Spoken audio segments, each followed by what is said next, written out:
Naruto of the true ice. Ever since the Senju clan was formed, its members have been revered and even feared for their abilities on the battlefield. Just like with the Uchiha, there hadn't been a single generation without outstanding prodigies. Nearly every member of the clan was blessed with bigger than normal chakra reserves and an at least mediocre control over that same chakra. That is not to say that every Senju or Uchiha was a prodigy or an exceptional shinobi. The fact alone that not every Uchiha unlocked the Sharingan was proof of that. Just like with every other clan, there were those that just didn't have the drive or talent to become shinobi. But in the end, the Uchiha and Senju had a higher percentage of children with the ability to become shinobi than other clans. When people ask themselves why the Senju were such exceptional fighters, the answer, it's in their blood, was a suitable and sufficient explanation for most. But did it tell the whole story? What exactly in the Senju blood made them such exceptional fighters? The Uchiha had their Sharingan, and just like the Senju had a generally higher amount of chakra at their disposal than other clans. But what was it that made the Senju that strong? The bigger than normal chakra reserves and the control necessary to make some use of it even without much training was certainly helpful, but chakra and the ability to use it to some degree still didn't make a good shinobi. While it was rumored that the Mokutan of the Shodame Hokage Senju Hashirama may have been the long-lost kekkei genkai of the Senju, the ability to use Mokutan had never again occurred within the clan, so it didn't seem to be the right answer. In the end, the answer to all of it is that the chakra of a Senju has a substantially different structure when compared to that of non-Senju. It gave their chakra a certain fluidity that remained until the body fully matured in regard to its chakra. Meaning that until the chakra coils and the chakra core of a person have fully matured, which happened around the age of 16, their chakra could be shaped in different ways. With this in mind, it explains how Senju Hashirama was able to use Mokutan Jutsu.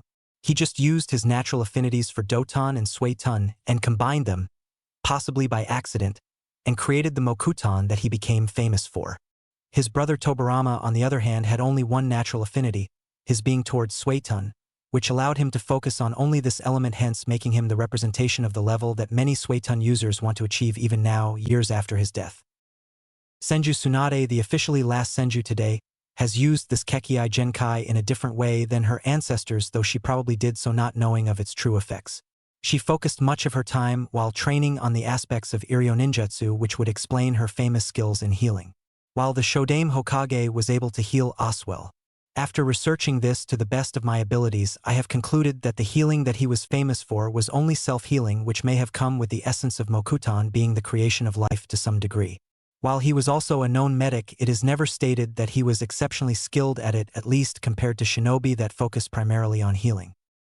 Since most of the clan's documents are not available for my eyes, since only the current head Senju Tsunade could give anyone else access to them, I cannot confirm if other members of the Senju clan have had similar theories about the essence of their kekkei genkai. I hope that this theory will find confirmation before the Senju clan will be extinct. Since Tsunade does not seem to have plans for having any children, I hope that my children will be able to keep the clan alive once they are made aware of their heritage. Thought Minato before sealing the scroll after adding the date to the scroll that he had been writing on. 20th of February, 1 month after Kushina has become pregnant. It had been a long night for Sarutobi Hiruzen. When he first sensed the Kyuubi's chakra, he had obviously been worried. While he had been well aware of the risks that were involved with Kushina giving birth, he had had faith in Minato and his skill in Fuinjutsu. Since he wasn't able to get any details from the now-deceased parents and the nurse Oswell as his wife were dead, that was one of the things that Minato had been able to tell him. He could only guess to what had happened in the cave. After he had brought Naruto into his now-again office, he had gone to the cave that Kushina was supposed to give birth in. After seeing the killed Anbu around the place, he had known that something more had happened here, but what that was he was not sure. After calling his most trusted squad of Anbu, he had all the bodies recovered so they could be buried. Now he was sitting in the Hokage office and was contemplating what to do about Naruto and the village population. At first he had wanted to announce Naruto's status to the village, but he had thought better of it. While he would have to tell at least the shinobi portion of the council, as long as the civilians didn't know Naruto could grow up somewhat normally in the village. He wasn't sure if he would ever tell the civilians of Naruto's status, or at least not until Naruto could decide himself if he wanted them to know. But the shinobi population would have to know eventually. And then there was the matter of his heritage. Minato had told him of his relation to the Nidaime Hokage, and with it the Senju clan when he became a jonin. When he arrived at the site of the Kyuubi's ceiling, Minato had only been able to tell him two things. 1. He wanted for Naruto to be respected for carrying the Kyuubi someday, and 2. That he had to read a certain scroll and the letter that could be found on Minato's desk at his house. Having read both the letter and the scroll made Hiruzen wonder what the future would have in store for the little boy. One thing was certain though. The little blonde-haired, blue-eyed child laying in his office right now was basically destined to be a great shinobi, and he would do his best to give him the best chance at doing so. For now, he had a council meeting to suffer through. After much discussion between the Hokage, the elders, and the Shinobi Council, it had been decided that Naruto could not be put in the care of any of the clans. Instead, he would be put in an orphanage so he could be looked after for the first years of his life. While Hiruzen and some of the clan heads hadn't necessarily been happy about the decision, they also knew and understood the reasoning behind the action. Hiruzen would have taken Naruto in himself, but his duty as Hokage wouldn't allow to care for a child that young. Another thing that prevented Naruto from being cared for by any of the clans was his Senju heritage. While only Sandaime knew of it, he was aware of the fact that Naruto would hold a high amount of political sway in the village when he was old enough, so he couldn't let any of the clans be able to get him on their side for the future. Should Naruto prefer certain clans over others on his own later on, that was his decision, but Hiruzen didn't want him to be influenced because of his heritage too early. He was still not sure at what point he should tell the village of Naruto's status as a Jinchuriki and a Senju. Another problem were the Uchiha. When Sarutobi had announced that the Kyuubi had been sealed in to Naruto, the clan head Fugaku had gained an expression that was half angry and half plotting. While Sarutobi didn't distrust the Uchiha as much as his sensei Senju Tobirama, a certain amount of weariness had still rubbed off onto him. After thinking about it, Hiruzen had decided to have one of his ANBU watch Naruto just to be safe. So for the next 4 years, Naruto grew up like any normal child in the orphanage that he had been placed in. The only difference being that Naruto got a couple of visits from the Hokage every month. While he wasn't aware of this fact at first, it had been explained to Naruto the last time that they met when Sarutobi had told him some stories from his youth. When listening to these stories, Naruto couldn't help but imagine himself becoming a ninja one day. He had seen some of them around the village, but it hadn't happened that often. So the next time that the Sandaime came to visit and take him with him to his office, Naruto immediately asked if he could hear some more stories about shinobi. At the end, when it was time for Naruto to be brought back, he asked the Sandaime the one question that would set him on a path towards greatness. "Can I become a shinobi too?" Hiruzen had at first been surprised to hear the question so soon. Although he had anticipated that Naruto would someday ask him about it, he didn't think that he would do so this soon. While real training was obviously not possible since Naruto's young body wouldn't be able to sustain physical conditioning, he could still start and learn about chakra and the necessary knowledge that was attached to it. "Very well, Naruto-kun. I will give you some things that you can read so that you are better prepared. Since you are a bit young for real training, we will focus on giving you the knowledge you need. Should you need any help understanding the things written in the books, just ask me the next time I come to see you," said the Sandaime. After that, he went to one of the bookshelves in his office and took out 4 books and 1 scroll before placing them in the bag Naruto always carried when he went outside. "Thank you very much," said Naruto with a big smile that reminded Sarutobi for a moment of a certain red-haired kunoichi.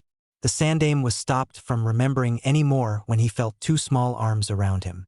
Looking down, he could see Naruto hugging him. Seeing this, the Hokage hugged back before the two separated.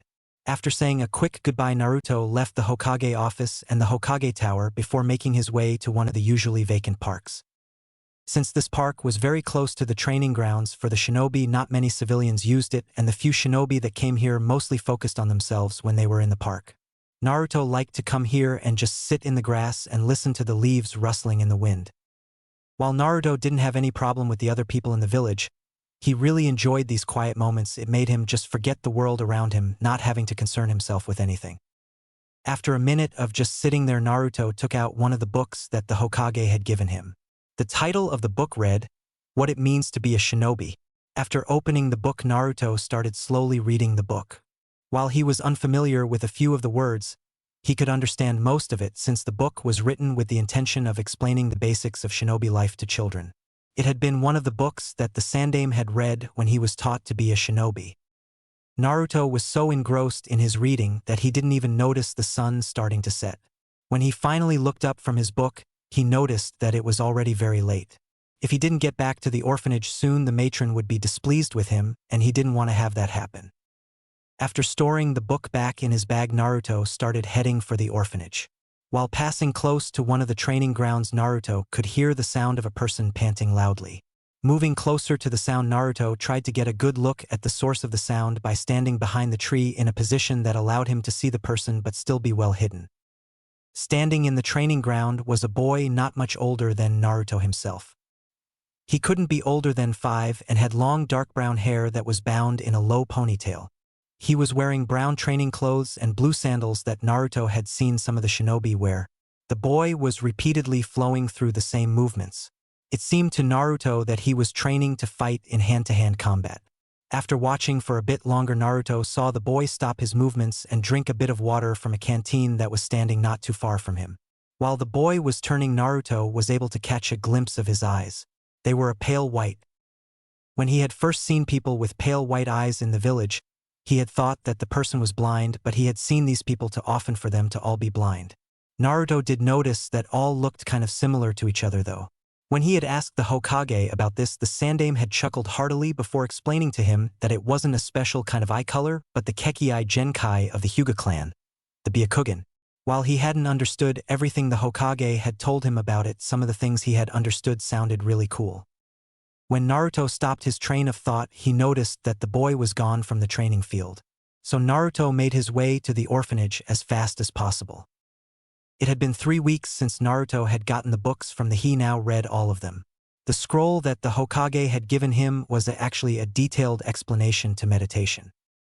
After he had read all of the books, some with the help of the Hokage, Naruto had wanted to try out some of the things mentioned in the books, like unlocking his chakra. When he had asked the Sandaime about it, he had agreed as long as he was there when Naruto did it. While Naruto didn't initially like that he had to wait longer to do it, he understood that the Hokage was a busy man and didn't always have time for him. But it also meant that he was all the more happy about being able to unlock his chakra today. The Sandaime had told him that he would visit today and then they would go and unlock his chakra. And to say Naruto was exited was an understatement. Before he could think any more about all the things he could when he had unlocked his chakra, Naruto's keen hearing picked up 3 rather loud knocks. That way of knocking, while making it sound incredibly patient but also giving you the feeling that you better not take your time in answering the door. He had only heard it the times that the Sandaime came to visit. So with that thought in mind, Naruto placed all the books in his bag and rushed down the door with the bag strapped to his back.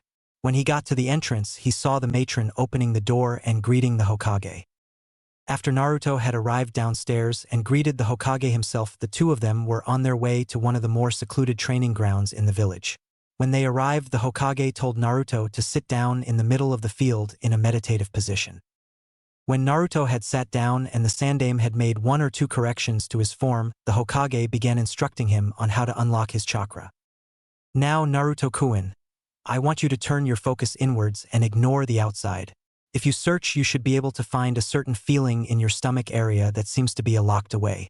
Move towards that and pull it to the surface. If you do not find it immediately, do not worry. For most people, it takes a bit to unlock their chakra, instructed the Hokage in a lecturing tone. After listening to everything the Sandaime said, Naruto closed his eyes and tried to focus on steadying his breathing and just focusing on the calming effect of nature. While steadying his breathing took a while since he was still very excited, Naruto was eventually able to do it. Now Naruto tried to turn his focus inward and search for the feeling that had been described in the book he read about chakra and by the Sandaime moments ago. It was a while later that Naruto thought that he had found what he was searching for. He didn't know how long he had been sitting there and meditating, but if he had to guess, he would say that it had been about 10 minutes now. Delving deeper, Naruto was able to get a grasp on what he presumed to be his chakra. When he reached it, the first thing that the feeling brought to mind for Naruto was the picture of a frozen lake surrounded by snow-covered trees. The feeling of chilly temperature accompanying the image didn't make Naruto feel uncomfortable.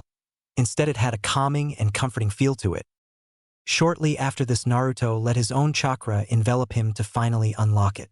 At first, it seemed like power was flooding his body and his veins felt like ice was running through them, but it didn't cause him any pain. After the chakra had fully enveloped him, a painful feeling started to appear all over his body.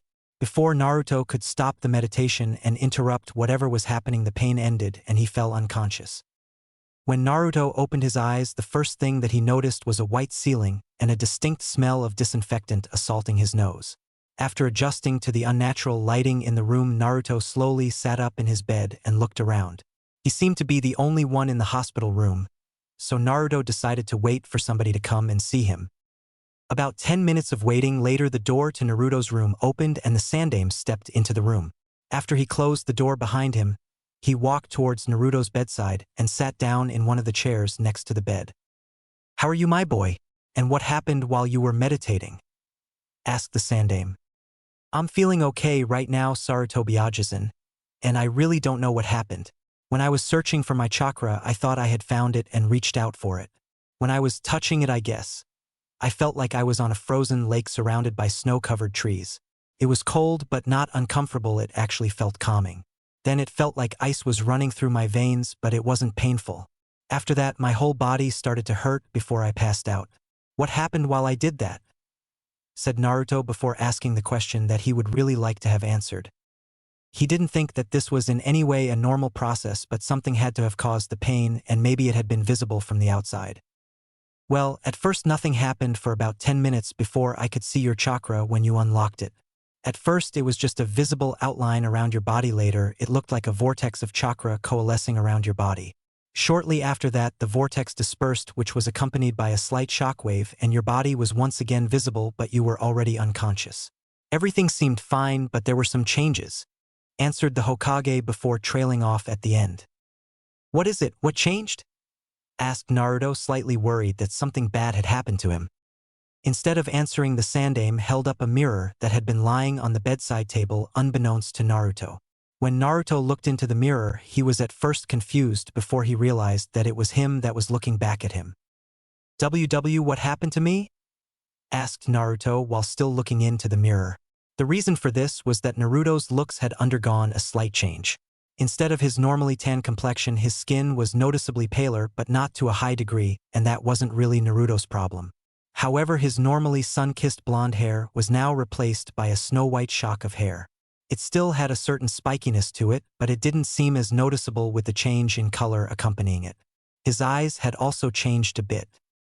His normally blue eyes, reminiscent of the ocean, were now 1 or 2 shades lighter, and somehow reminded Naruto of the frozen lake that he had imagined when he had first reached for his chakra. "It seems to me like the unlocking of your chakra caused these changes, but I'm not sure why that is the case. All I can say is that they will be permanent because there seem to be fundamental changes to your body from you unlocking your chakra. That is all we know. I'm sorry, Naruto-kun," said the Hokage before continuing in his thoughts, although the fact that his chakra froze some of the plants around him is rather interesting. After telling Naruto that the next time they would meet they would look for some more books, the Hokage left the hospital for his office. It had been a whole year since Naruto had unlocked his chakra, and much had changed for the young Senju. Ever since the Sandaime had introduced Naruto to the Shinobi Library, he had been going there as often as possible. While he wasn't able to access much of the library when it came to jutsu or other concrete styles or techniques, he was still able to read up on the different shinobi clans in Konoha and some of the basic information that was available about them. Another thing that was already available to him were the techniques taught at the academy. The 3 jutsu mentioned in a book that he read about the current curriculum were E-ranked, which meant that even civilians were allowed to look them up. Another thing that he had learned was how one trained to better control their chakra. The book about the academy talked about a leaf-sticking exercise used in the academy to let young children get their first grasp on chakra control. One of the first books that the Sandaime had given him had been about chakra and everything related to it. That book had talked about different exercises like tree walking and water walking, but it didn't explain what exactly one had to do to learn them. Since he hadn't been sure which of these books was right and which of the exercises he should try, he had asked the Sandaime the next time that he visited. When he had heard his question, he had explained to Naruto that he should try the leaf-sticking exercise since it would show him how one controlled his chakra in the basic sense. After that, he could try to change the exercise up to make it harder using his own imagination. So that's what he did. While the leaf-sticking exercise had initially been hard because the dumb leaves just kept being blown away by his chakra, he hadn't let that deter him. So after half a day of trying, he had finally done it. When the leaf was finally sticking to his forehead, Naruto had realized just how hungry he was, so he didn't train anymore that day. After that, Naruto had changed the exercise by using more than one leaf and trying to stick them to other body parts. When he had gotten it down with 15 leaves, he tried to levitate them with chakra alone. Learning all of that had taken him about 3 months. Since other chakra control exercises weren't available to Naruto as of that point, he had started to learn the 3 jutsu taught at the academy. Or he had tried to. While Kawarimi and Henge were easily mastered by Naruto, the Bunshin gave him some problems, but he had done it at the end. Even so, he was still restricted to making at least 3 clones. Any lower than that and he couldn't do it.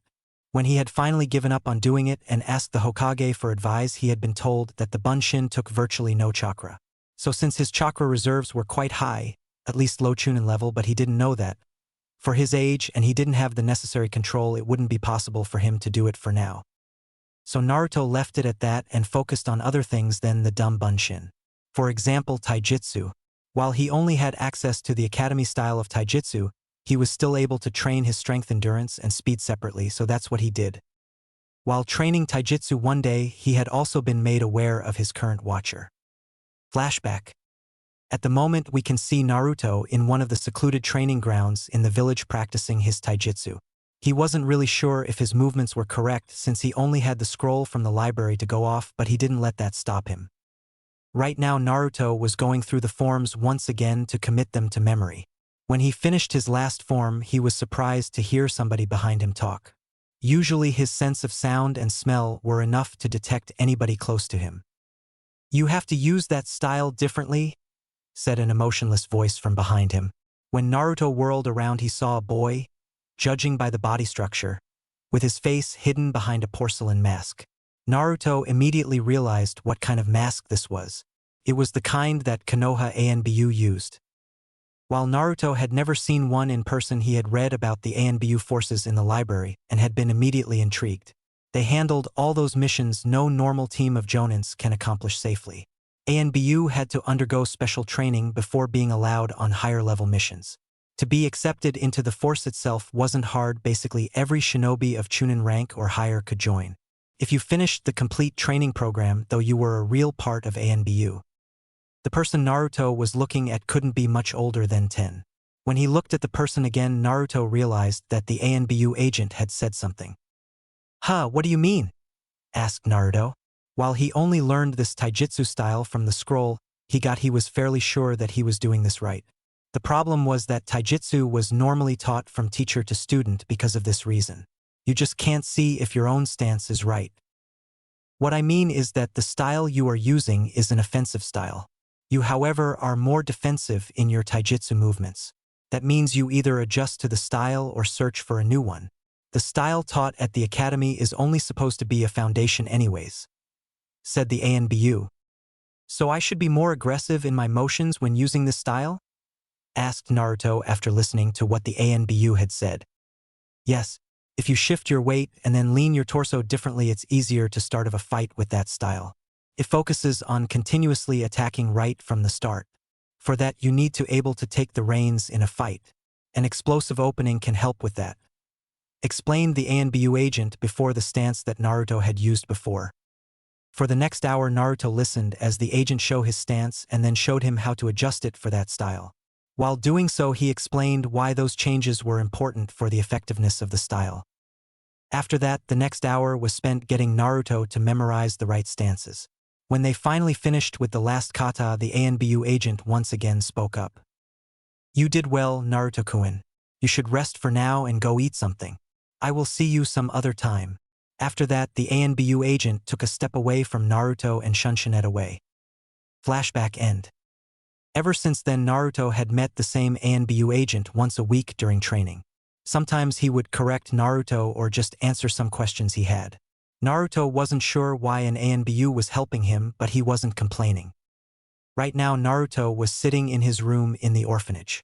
Yesterday, he had been told that he was supposed to meet the Hokage today and that it was important. So right now, Naruto was getting ready to head to the Hokage Tower. When it was time, Naruto left the orphanage after telling the matron not to worry. When Naruto had gotten to a less crowded place, he focused some chakra to the soles of his feet before jumping up to the rooftops. Naruto had read about this in the library and had sometimes seen shinobi do it, so he had immediately set to learn it. It only took Naruto 2 minutes to get to the tower this way since he didn't need to look out for civilians. When he got there, he climbed the stairs and told the Hokage's secretary that he was here now so she could inform the Hokage. After 5 minutes of waiting, the door to the office opened and an old man exited the office. His right eye was covered by bandages and he was using a cane. He seemed to constantly frown and gave off the feeling of a wise and experienced person. When the man passed Naruto, his eyes seemed to linger on him for a bit longer than anything else before he left. When Naruto looked back to the secretary, he saw her motioning for him to enter the office now. When Naruto entered the office, he saw the Sandaime sitting behind his desk and reading something. After closing the door, Naruto sat down in one of the chairs in front of the desk. After a minute of reading, the Hokage looked at Naruto and smiled his grandfatherly smile. "Thank you for coming, Naruto. I have something that I need to tell you now that you are close to starting at the academy," started the Hokage. When he heard this, Naruto just nodded. He understood that some things were too difficult to understand at a young age, and he didn't hold it against his grandfather figure that not everything about him was told to him immediately. "What I need to tell you concerns your heritage and with it your kekkei genkai. Ever since you unlocked your chakra, I was able to confirm that you possess the kekkei genkai of your clan. That clan is the Senju clan. With that, you have access to the Senju compound in the village and to some degree the Senju fortune. That means that from now on you will live in the Senju compound. When you are old enough, you will be able to get a seat on the council if my student Tsunade has not returned to the village until then. She is most likely your only living relative," ended the Hokage with a somewhat saddened tone. After that, the Sandaime explained some of the things that being the heir of a clan such as the Senju entailed for Naruto. When all had been explained, the Hokage took Naruto to the Senju compound and explained that he would get a monthly allowance from the Hokage and that his status as a Senju would be revlied to the village soon. When the Sandaime left, the sun was already setting, so Naruto entered the main house of the compound once again. After walking in, Naruto saw a scroll and a letter laying on a table that was located in a room at the front of the main house. It looked like it was supposed to be used to greet guests as far as Naruto could tell. Taking the scroll and letter with him, Naruto left the room. He guessed that the letter had some money in it so he could buy all the things he would need, but he had no idea about the scroll. When Naruto had found his way back to the master bedroom, he took his clothes off and laid down in the bed with the scroll still in hand. Opening the scroll and reading the start of it, Naruto realized that it was a scroll containing knowledge, or more likely theories, about the function of his kekkei genkai. Naruto didn't sleep very long that night. The basics of chakra 2. As mentioned in part 1, chakra is composed of energies of both mind and body. By mixing those two together, everyone can form chakra. Chakra on its own is not discernible except for what we know only as sensing. By expelling waves of chakra in the right way, one can get an awareness of his surroundings, which includes chakra. By receiving different echoes, the amount of chakra and its density can be discerned. This way one can distinguish between a civilian or weak shinobi, who have lower amounts of chakra, and a strong shinobi that is just suppressing his chakra. A denser chakra means that the person has extensively used chakra in his life, which is a clear indication towards them being a shinobi. Then there is an occurrence known as natural sensors. These people are able to sense their surroundings without consciously expelling chakra. This way they cannot be noticed as easily while sensing, since the action of expelling chakra can easily be picked up on by other sensors. How exactly natural sensors do this is not clear. However, they still play a crucial role in the defense of a village or on missions in general. Chakra can, however, be visible in certain situations. If a big amount of chakra is focused at a single point or in a defined space, a blue glow can be made out. This glow can intensify depending on the amount of concentrated chakra. Sometimes chakra can be even smelled or tasted. People with enhanced senses, like the members of the Inuzuka clan for example, can be able to notice chakra in the surrounding area. That is, if enough chakra saturates the area. The praised jutsu of Kirigakure no jutsu can be easily distinguished from normal mist by observing through an enhanced sense. As mentioned before, chakra normally takes a blue color when it can be seen. However, there are some exceptions to this. First, there are the different elemental chakra types. By giving the chakra a nature and not just using it in its pure form, the chakra takes on a certain hue depending on the nature used. This, however, isn't seen often, since most of the time elemental chakra is used through jutsu and not through normal channeling of chakra. When one channels their chakra through a weapon, this change can sometimes be seen if the nature isn't completely mastered. If the nature is mastered, the normal blue of the chakra is completely missing and only the color of the nature used can be seen. Secondly, there is a change in color when chakra reaches a certain density. Denser chakra appears darker in color, but this isn't something happening often since most shinobi never get far enough in their training before their death. A much better example of this phenomenon is the chakra of the bijou. Bijou chakra is contrary to popular belief, not completely different from the chakra that we humans use. Instead, the chakra a bijou is made of is just highly concentrated and dense chakra. Because of this, it both changes color to a orange/red and acts almost like acid to the everything it touches. Since human skin isn't accustomed to such high concentrations of chakra, it normally just burns away. That is why wounds dealt by bijou, as few as there are very hard to treat. This is also the reason why the sealing of a bijou into an adult overloads their body. Their fully matured body and chakra system are simply not able to adjust to the quantity and concentration of chakra placed in their system, which leads to the host's death. The last exception known to me as of now is what my brother has explained to me as senjutsu chakra. By taking in natural energy from the surroundings, one is able to blend this energy with their chakra to form senjutsu chakra. To be able to do this, one has to be able to sense and then direct natural energy. For this, one has to gain some kind of connection to the nature of the world.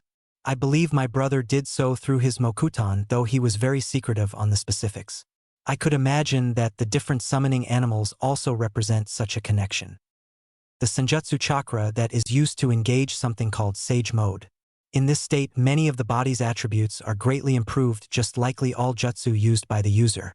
While I do not know the actual color senjutsu chakra takes, my brother has mentioned that there is a difference. Senju Tobarama. It had been almost 10 months since Naruto had started living in the Senju compound, and he loved it. After exploring the whole compound, he had immediately found his favorite spots, one of them being the clan library. The Senju clan, being known as the clan of 1,000 skills, had an enormous amount of knowledge stored away. From jutsu scrolls to different taijutsu or kenjutsu styles to basic knowledge about basically everything. Many of these books were written by members of the Senju clan, especially the Nidaime Hokage, but others were written by people not part of the clan. Naruto loved to just spend his time walking through the rows of shelves and picking out one of the books before getting lost in his own world for a time. But because he had already gained such extensive knowledge through reading in the Senju library, and even before that in the books the Sandaime gave him, he was ahead of everybody else in the academy. The things taught at the academy were never new for Naruto, so he basically spent his time in the academy waiting for the practical lessons, as few and far between as they were. Even then, there wasn't much he could be taught. The few things that were taught in the first year when it came to practical lessons were already known to Naruto. The taijutsu style used at the academy wasn't really taught until the second year, and the small amount of things they did do were nothing new since he had already learned all of the forms for the style. Most of the time Naruto just took some books from the Senju library with him and read them in the academy.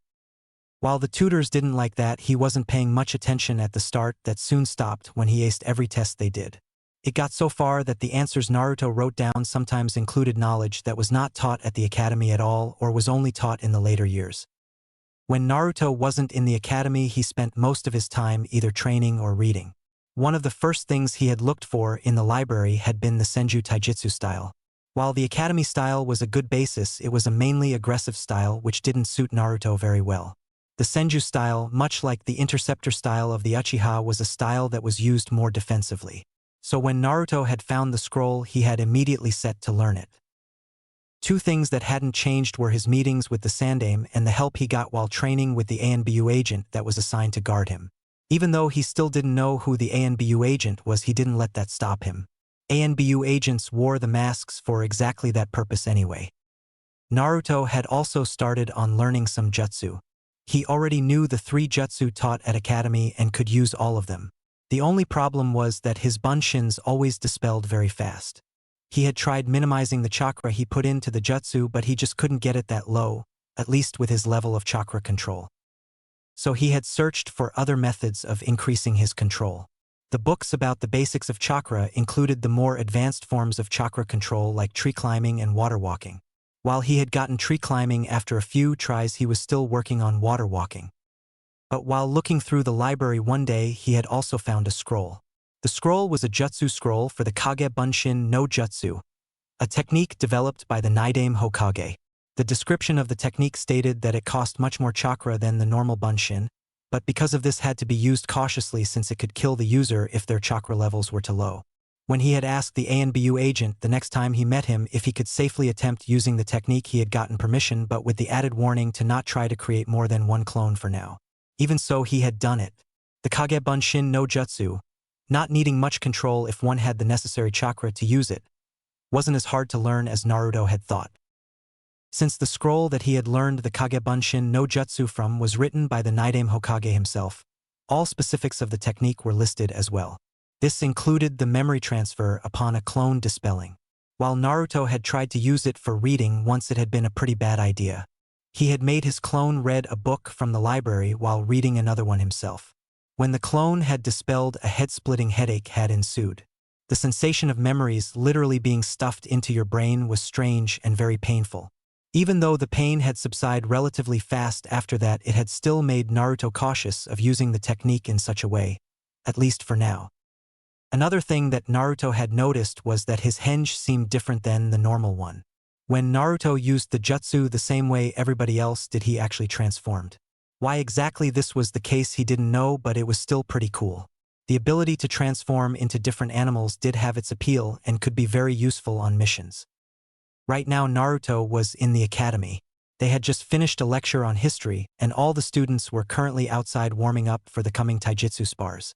Well, not all of them were really warming up. Only the clan heirs that made up a high amount of Naruto's class were actually taking the exercises somewhat seriously. Most of the civilian children didn't put much effort into it, and others, mainly the girls, didn't even try to hide the fact that they weren't warming up. Well, that really wasn't Naruto's problem though. He had decided on one of the first days at the academy to focus mainly on his own education.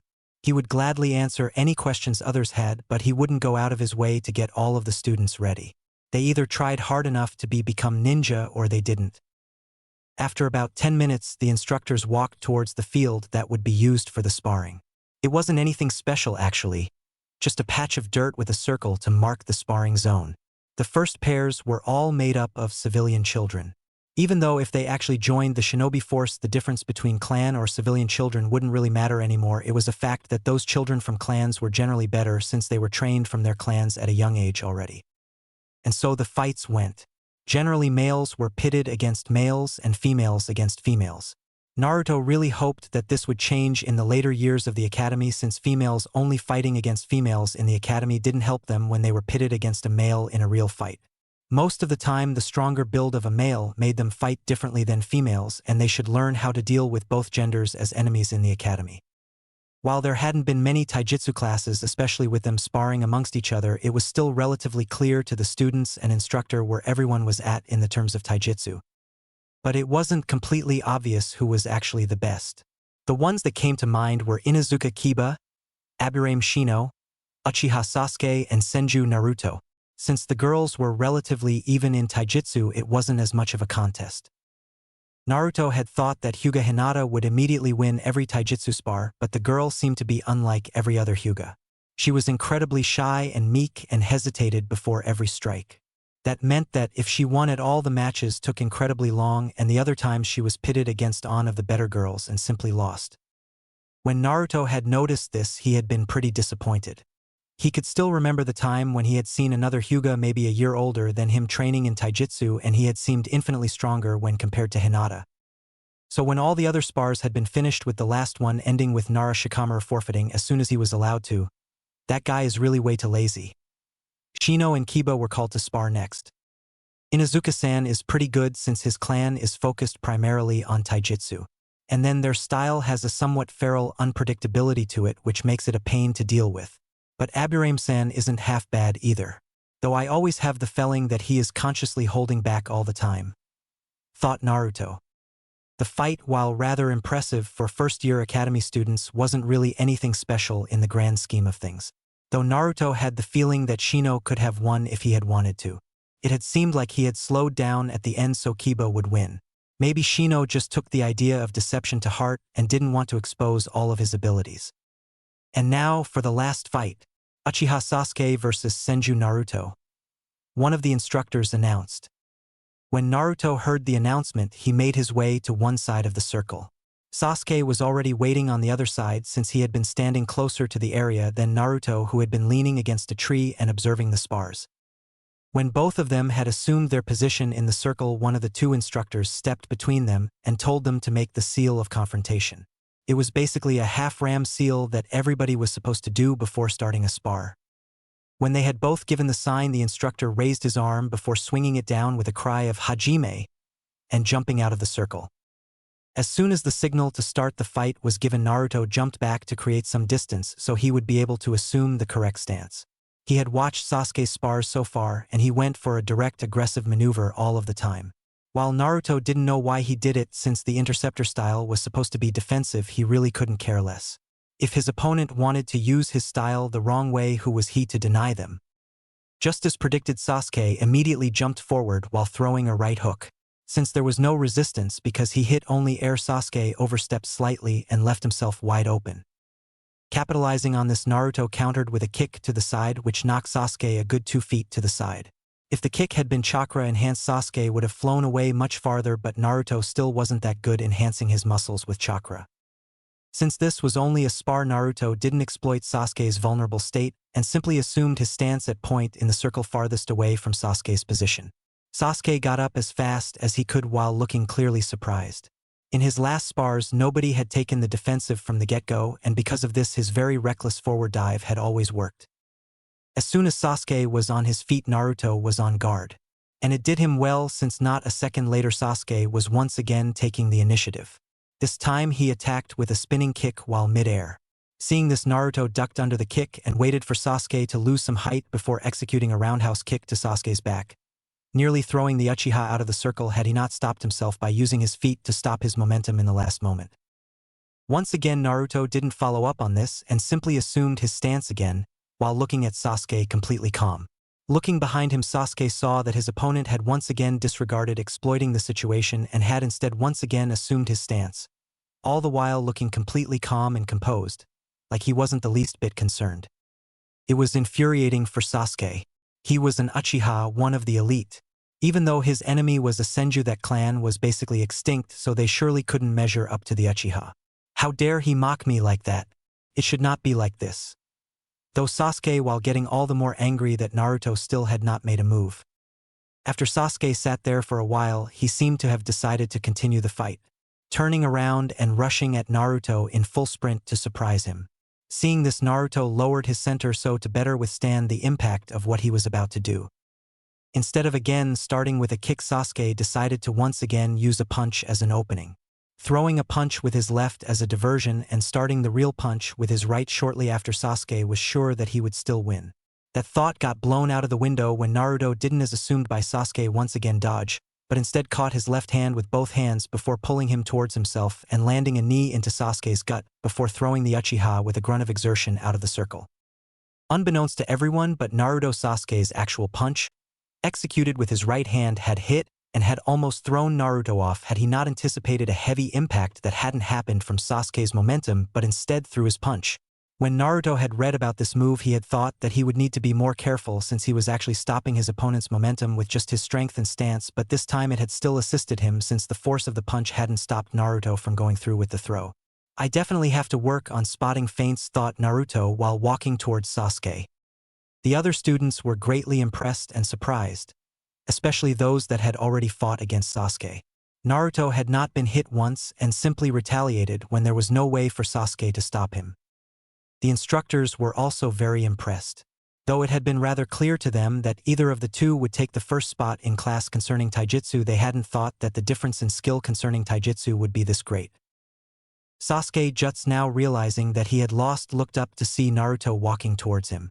When he stopped in front of him, he simply held out his hand in the seal of reconciliation.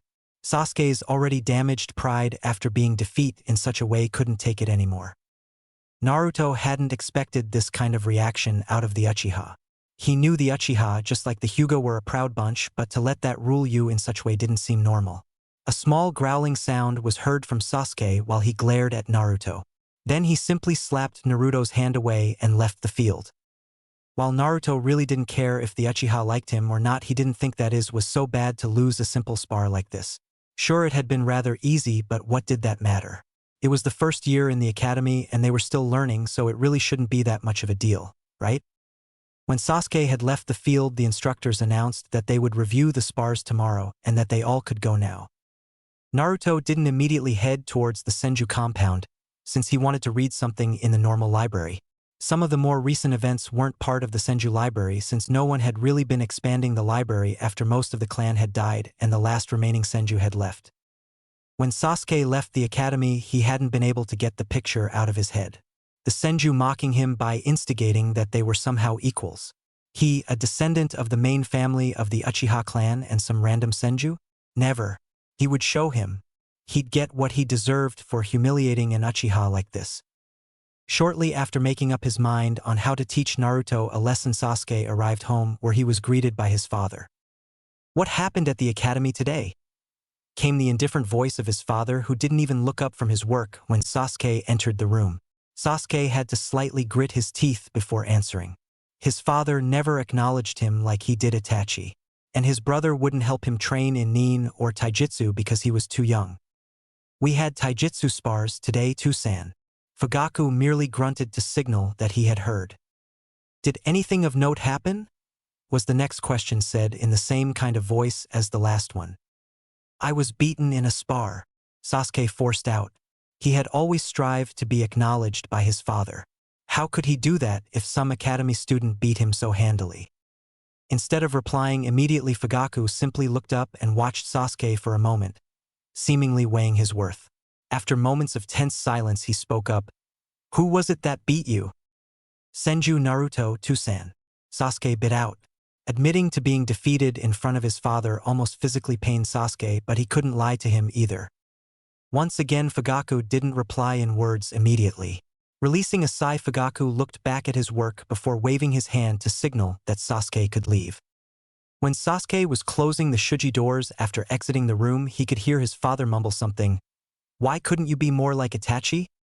After closing his door with a look of pure anger plastered on his face, Sasuke left the house to deal with this problem.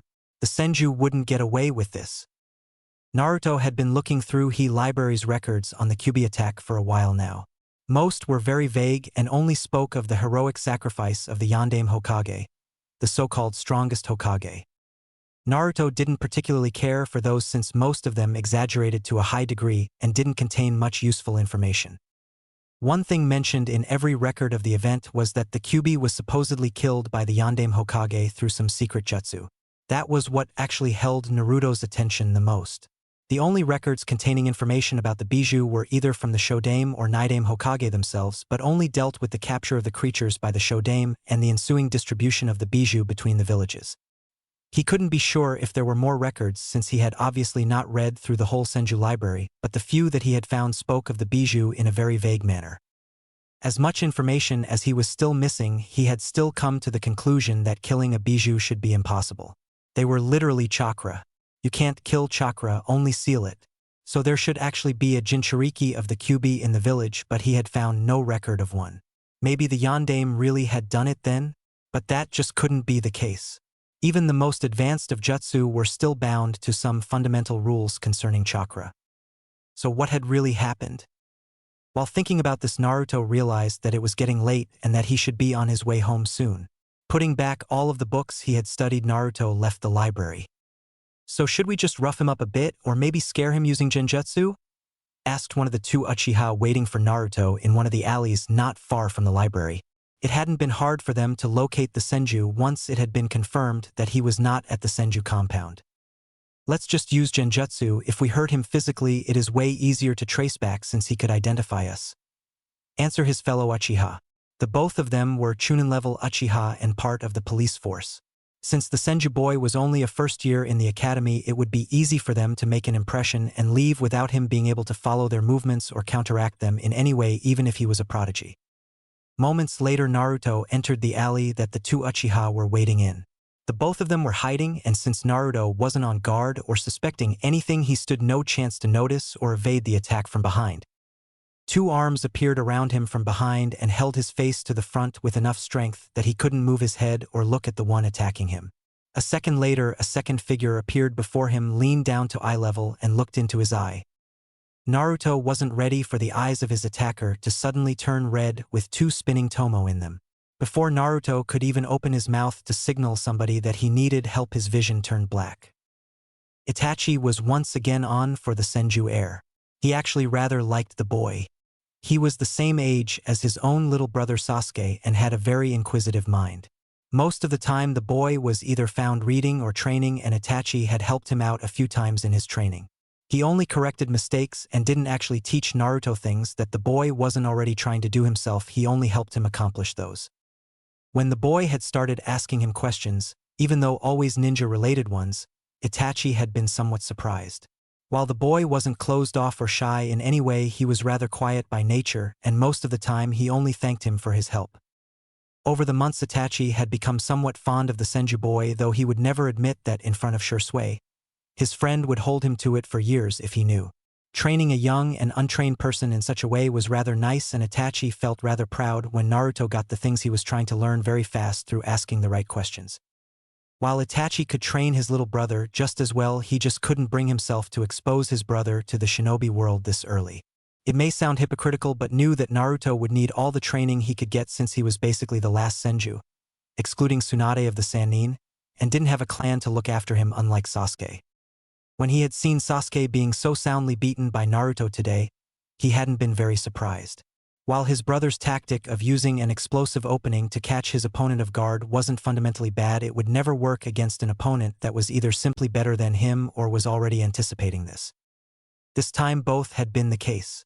Naruto had obviously observed Sasuke during the other spars in the academy and had made note of the recurring pattern that Sasuke followed. With that information and the fact that Sasuke wasn't faster than Naruto, it had been rather easy to simply avoid the opening hit and retaliate accordingly. It had really shown that Sasuke didn't truly understand the style he was using. The interceptor style of the Uchiha clan was a defensive style that relied on the Sharingan's ability to predict movements to a high degree. Since Sasuke didn't have his Sharingan yet and used the style in a wrong way, it had been rather obvious who would win from the start.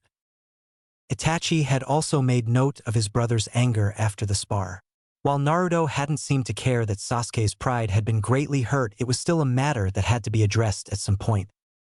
When he had followed Naruto to the library after the academy, Itachi had first not known what exactly Naruto was doing there. While the public library was certainly extensive, it was in no way comparable to the treasure of knowledge that was housed in the Senju or even the Uchiha libraries. That had meant that he was searching for something that could not be found in the Senju library. It had become obvious rather fast that Naruto was researching the Kyuubi incident.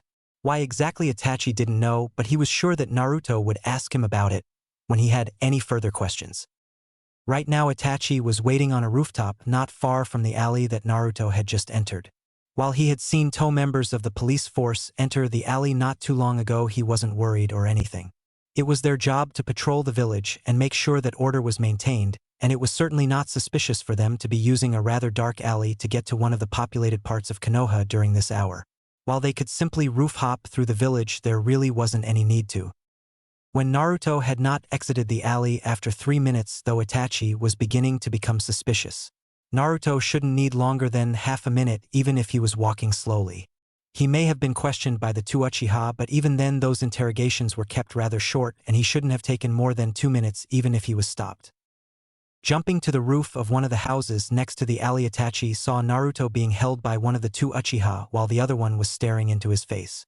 Naruto looked like he was out of it since he sagged in the arms of the Uchiha that was holding his body. Itachi's eyes narrowed the second before he leapt into the alley. Landing without a sound, he snuck up on the Uchiha, looking Naruto in the eyes, and knocked him out with a quick chop to the neck from behind. Before his companion had fully realized that something was amiss, Itachi was already behind him and had knocked him out. Before Naruto could fall to the ground, Itachi had caught him and checked what exactly the problem was. He suspected that one of the two Uchiha, the one in front of Naruto, had been using his Sharingan to cast a genjutsu on Naruto, and that idea was proven correct when he used a basic diagnostic jutsu on Naruto. Every ANBU operative was required to learn the basics of Iryujitsu and detected the foreign chakra in his system. Laying one of his hands on Naruto's, should while he formed a half-ram seal with his other hand. Itachi closed his eyes for a second to focus his chakra before dispelling the genjutsu, laying on Naruto with a quick shout of Kai. The difference, while not outwardly visible, was apparent to Itachi after doing another check on Naruto. The genjutsu was lifted, but Naruto was still out of it and in a dreamlike state. It seemed that whatever had been shown to him through that genjutsu had shut down his body soon after it was placed. That didn't mean that Naruto had only seen a glimpse of the genjutsu though. The brain, which was the part of the body targeted by genjutsu, worked much faster than the rest of the body. That meant that the more proficient the caster and the stronger the genjutsu, the longer the target was trapped in the illusion.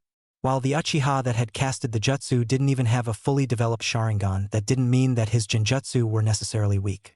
They could be broken much easier though. But Naruto, having no experience in breaking genjutsu, couldn't do it himself that easily.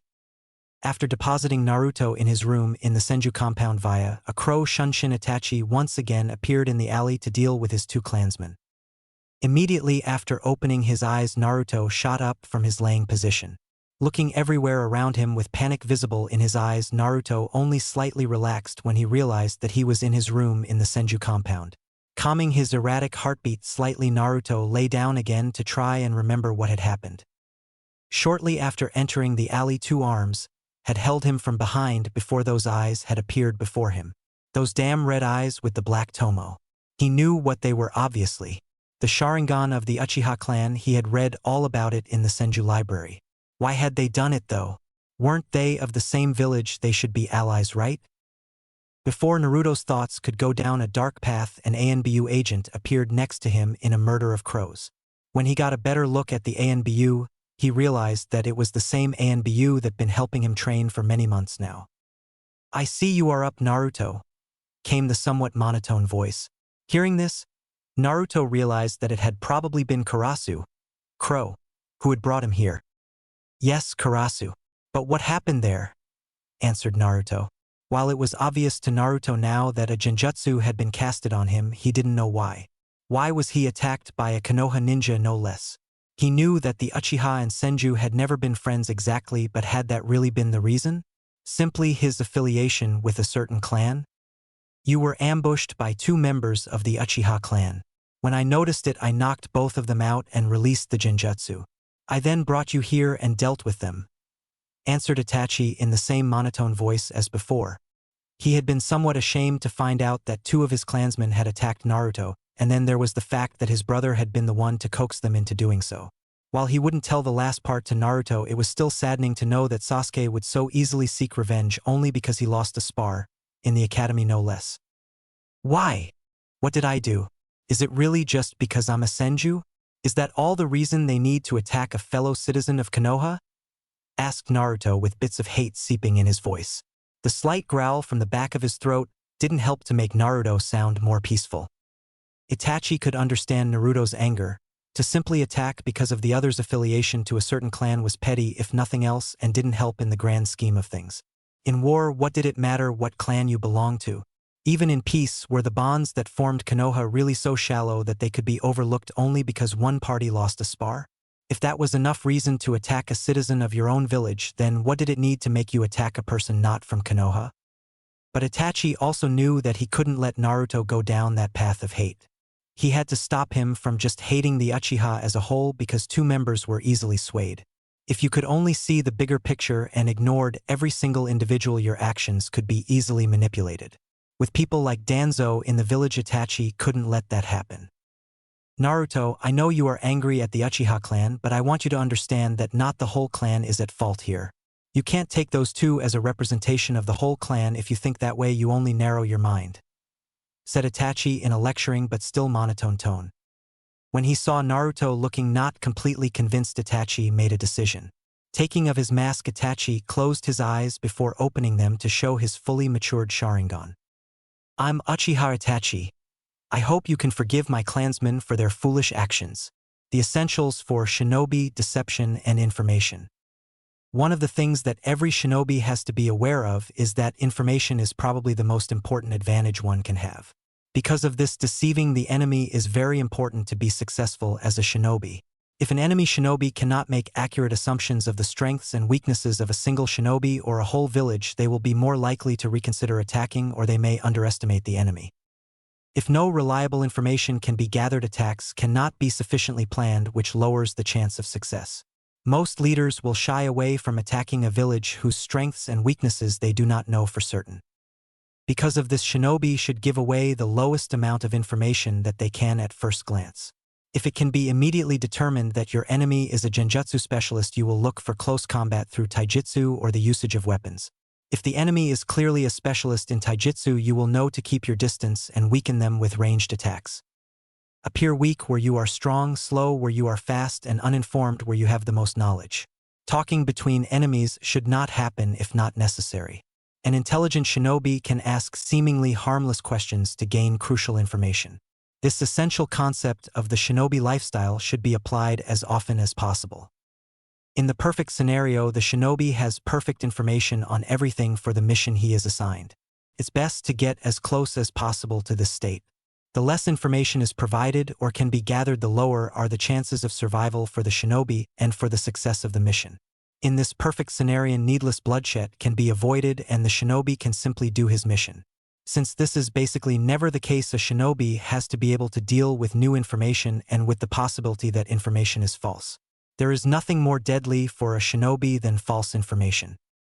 Expressing emotion can be deadly while fighting. A riled up or angry shinobi is more prone to making mistakes.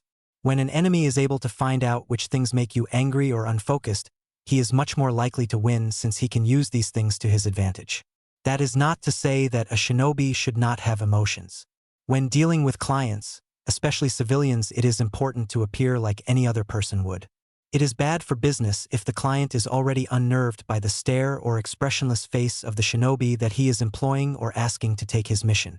That is the reason that emotions should be hidden while fighting or when among other shinobi, but have to be visible when among civilians or clients, so as to not scare them off, making business harder. This is certainly one of, if not the hardest challenge for every shinobi. While it is not necessary to be able to hide one's emotions in battle to be a good shinobi, it is certainly helpful to deny the enemy information. In the end, every shinobi should try to give away as little as possible while learning as much about the enemy as possible. Shinobi use everything they can to win. They are not samurai that have to comply with the honor code. "Are you sure about this, Naruto?" was the question stated by the sandaime when he had finished listening to the boy explain what he wanted. He knew that Naruto was far ahead of his classmates in the academy, and there shouldn't be any problems with him graduating early, but he still didn't like it as a surrogate grandfather. While those that graduated early did basically always go on to become exceptional shinobi like Hatake Kakashi or even the boys ANBU guard Uchiha Itachi, they were always rather awkward socially. While not noticeable with Itachi, since he was currently in ANBU and still had a big clan to interact with, Kakashi had been a different story. His environment was much more comparable to Naruto's. With no living parents or other relatives in the village, the boy had his only social interaction when he was with his team, and even then it had been as low as possible. And then he had even joined ANBU. It was rather likely that Naruto would end up in a similar situation if he should graduate now, and from the perspective of a Kage, that would be bad as well. As the Senju heir, the boy would need to be presentable to the public, and a socially awkward clan head or heir wouldn't help business at all. Keeping him in the academy wasn't really a good option either. If Naruto would stay in the academy, his growth would unrefutably be stunted. It was simply not a good idea to not let the boy embrace his potential. As the Senju heir and one of the last two of the clan, he was expected to be strong. From a military perspective, Naruto also needed to be ready, since he was the Jinchuriki of Konoha. While no one except for himself knew who exactly the Kyuubi was sealed in, it was a fact that they needed Naruto as a Jinchuriki. As much as Sarutobi wished it to be different, the boy would be a weapon of mass destruction when he was old enough. Even if he never would have to be used as a weapon in his lifetime, he was at the very least a deterrent. The other hidden villages would think twice about attacking Konoha when it was obvious that they held the container of the Kyuubi, even if it wasn't known who that container was. So should he grant the boy's request with all its risks, or condemn the boy to suffer through more years in the academy, meanwhile stunting his growth as a ninja of Konoha, just so he would have bonds in the village and was stable emotionally? While the sandaime was thinking this over, the occupant of the room beside Naruto included himself into the conversation by stepping next to the Hokage and whispering in his ear. "Hokage-sama, if I may voice my suggestion, Why not let Naruto-san train outside of the academy for the next years, and then let him graduate together with his age group so that his time as part of a team will be guaranteed in the desired way? Hearing this suggestion, Sarutobi decided what to do. While not entirely in line with common practice, it was certainly not outrageous enough an idea for it to garner any attention in the public.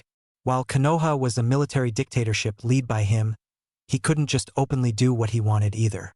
The village was largely dependent on the funding it received from the fire daimyo and the businesses that were owned by civilians in the village. Without those factors, Konoha wouldn't survive very long economically. So things that were visible to the public had to be conform with certain norms to go through without a hitch. Very well. Following Karasu's suggestion, I will grant your request of leaving the academy. However, you will not be able to actually graduate until your current class graduates. That means that you may train until then however you want. Since you won't be supplied with a tutor, you are free to search for a teacher yourself. You will also be able to visit the section of the public library open to genin since your graduating is technically only delayed, though I'm sure that most of the things that you will need for training can be found in the Senju compound. After having said his piece, the Sandaime sent the two out before resuming his work. Naruto hadn't anticipated this outcome when he had chosen to learn the academy taijutsu style. While it was certainly a good base to branch out to a more fitting style and was especially good for the civilians in the academy since they didn't have access to any family or clan styles like the children that came from a shinobi background, right now it was only giving him problems. At the moment, he was trying to learn those katas of the Senju clan's taijutsu style that he hadn't learned yet. And that was where his problem originated. Some of the katas obviously had somewhat similar movements to the academy style. That meant that his body was reflexively moving in a way he didn't want it to, which is why he was focusing on forgetting those reflexes so that he would be able to use the Senju style to its full strength once he mastered it. This was a relatively slow process, though, since he couldn't just force his body to forget those memorized movements. It came with time. Deciding to take a break since he had been training for a good 2 hours now, Naruto showered and changed his clothes into something more casual than his training clothes. Having changed, Naruto decided to simply walk through the village and let his mind wander a bit. It was kind of relaxing to simply walk without a real goal in mind. Naruto was able to focus on the beauty that was Konoha while walking through the streets. In Fire Country, the weather was always rather warm, so it was rather comfortable all year round. After a bit of walking, Naruto stopped and focused on his surroundings. He had heard something that sounded somewhat familiar. Looking around, Naruto found himself in a park close to one of the training grounds. Curiosity getting the better of him, Naruto decided to investigate the noise. Walking into the training ground, Naruto saw that the only occupant was a boy that seemed to be about his age, maybe a little older. The boy was obviously training in taijutsu since he was repeatedly going through the same motions. While he wasn't exactly sure what style the person was using, it was somewhat familiar to him. After taking some more steps in the boy's direction, Naruto grabbed the boy's attention by clearing his throat loudly to signal his presence.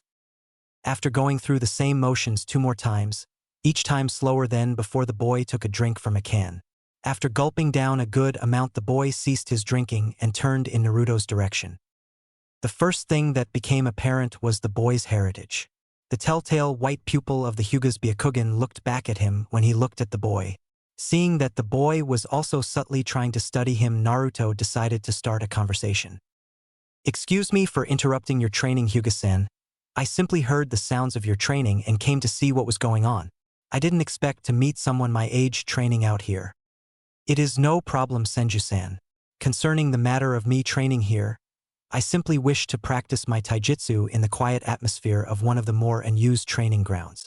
It helps me focus on the task at hand since it isn't as crowded as the grounds in the Hyuga compound," answered the boy in a polite but not overly friendly tone. Whilst listening to the boy, Naruto took a more careful look at the boy's appearance. The long brown hair tied into a low ponytail seemed familiar, though Naruto couldn't really place the memory. Then there was the matter of his forehead. Though it could just be a coincidental head injury, it was much more likely that the bandages were used to cover the cage bird seal that was most likely present on his forehead. While he had never seen the seal on a person, he had read about it in scrolls and books about the Hyuga clan. While he had no problem with the idea of having 2 houses, one main and one branch, the idea of branding the branch house with marks that could be used to inflict pain in large quantities was rather sickening. "If that is the case, would it inconvenience you if I trained here, Oswell?" I won't disturb you if you are worried about that, and I simply want to have the chance to spar should the need arise, and the same chance would present itself to you Oswell," asked Naruto in a tone that had the slightest hints of hope in it. It wasn't that he craved to have friends, but he wanted to interact with someone his age that was dedicated to his lifestyle as a shinobi and took that profession seriously. Basically, the only one in his academy class that had fit that category was Sasuke, and that boy had a ego problem so big it was visible a mile away. Really, the rest of the class, even the clan heirs which had made up a good amount of the class, had dreamed of a life filled with glory when they became shinobi, and the teachers didn't seem inclined to correct them. It really was sad. Most of them would understand the reality behind their profession on their first real mission or when they were forced to kill the first time. Initially, Niji had thought that the Senju heir would simply leave after he had heard his answer, but he hadn't anticipated the boy to express the wish to train with him. There really was no reason to decline. He didn't have anything against the Senju personally, and he had made a good point. Taijutsu was best practiced as a pair. The other could spot mistakes from an outsider's perspective, and sparring was a good method to make the stiff movements that were the result of learning katas into something more suited for actual battle. So it really was an offer that had no apparent downsides for Niji, but still he hesitated. Should he really put his hope into this boy a year younger than him? What if the Senju heir ended up a failure and just dragged him down? Was it worth taking the chance? It really shouldn't be such a hard decision to make. If he couldn't take any risks, he wouldn't be able to accomplish anything as a shinobi. So with a made-up mind, Niji made his decision. There is a good chance that sparring or training with you could improve my own skills, so I will take that chance, Senju-san. However, I will have to leave for today. After all, I have a curfew to meet. The last part was said with the smallest amounts of bitterness creeping into his tone before Niji could suppress them. While Naruto picked up on it, he didn't comment. It wasn't his place to intrude on somebody's personal business, especially when he had literally just met the person. He had a theory anyway. The boy's status as a branch member of the Hyuga clan meant that he had more regulations and rules placed on him than a member of the main house at such a young age. There also may be the chance that he had to receive some kind of education in the clan how a branch member is to better serve the main house, but that was just Naruto's imagination going wild. After a quick goodbye, Niji left the training ground to return to the Hyuga clan compound. Since I'm already here, might Oswell get some training in, huh? Was the last thought before Naruto started some lighter exercises in the vacated training ground. Come on, Naruto, you can do better than that, taunted Niji from opposite his opponent. Right now, the two boys were involved in a strictly taijutsu spar. While Niji and Naruto both knew that this handicapped Naruto more than it did Niji, they had both agreed to go through with this. This way, they would both improve that much faster. The taunting had an entirely different reason. The two of them had not only trained together since that day 2 months ago, they had also shared thoughts and ideas. One of those was the idea that a shinobi had to remain calm in battle to not lose his advantage or get even further disadvantaged. Because of this, they had decided to taunt each other while sparring. This not only trained them to ignore such outbursts, it always gave them a better ability to focus on more than a single thing. Talking while fighting meant that they had to focus on correctly executing their taijutsu style, otherwise they would get defeated very fast, and also maintaining a reasonable discussion. Sometimes that meant actually discussing theories or knowledge while fighting, other times it meant simple taunting like in this instance. Getting up from the ground, Naruto dusted of his slightly dirted training clothes while thinking of a way to beat Niji. His friend was better at pure taijutsu. The Hyuga clan and their jukin were feared for a reason, and Niji was very proficient at the style. Normally he would probably be hailed as the genius of the Hyuga clan, but he had started to hide some of his capabilities after Naruto had advised to do so, and his status as a branch house member certainly didn't help in getting prestige in the clan. So how to beat him? Since he was restricted to using only taijutsu himself, he couldn't simply use jutsu. While cheating was part of being a shinobi, in this case it wouldn't help him since he wanted to improve and be proficient even if he was not able to use jutsu. While strategy would also be rather hard since Niji could see all of his surroundings, so what to do? Deciding on a plan of action, Naruto got into his stance.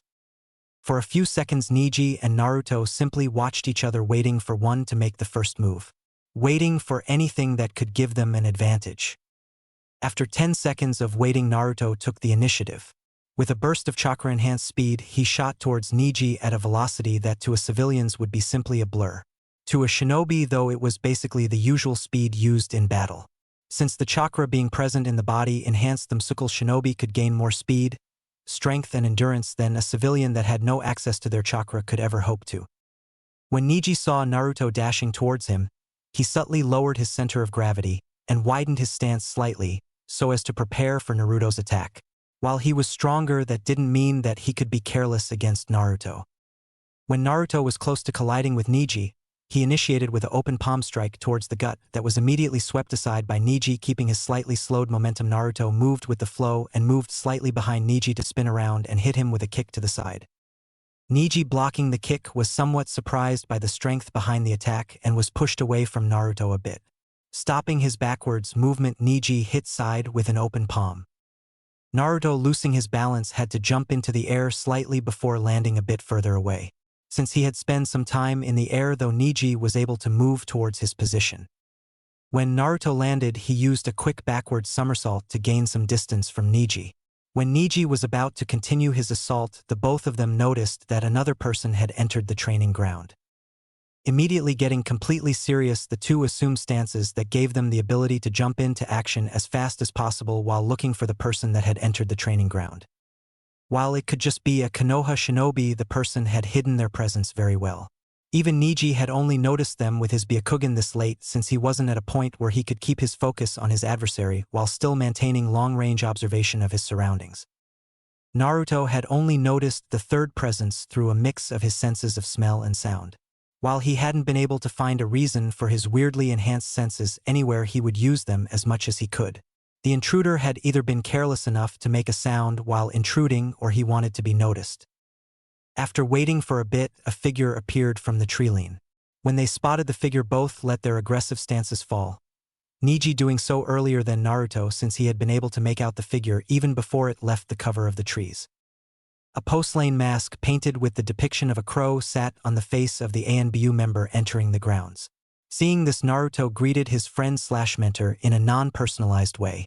While Niji and he had been friends for a bit now, he couldn't simply disclose ANBU agents' identities at his will. The fact that he knew who the person behind that particular mask was an exception on its own.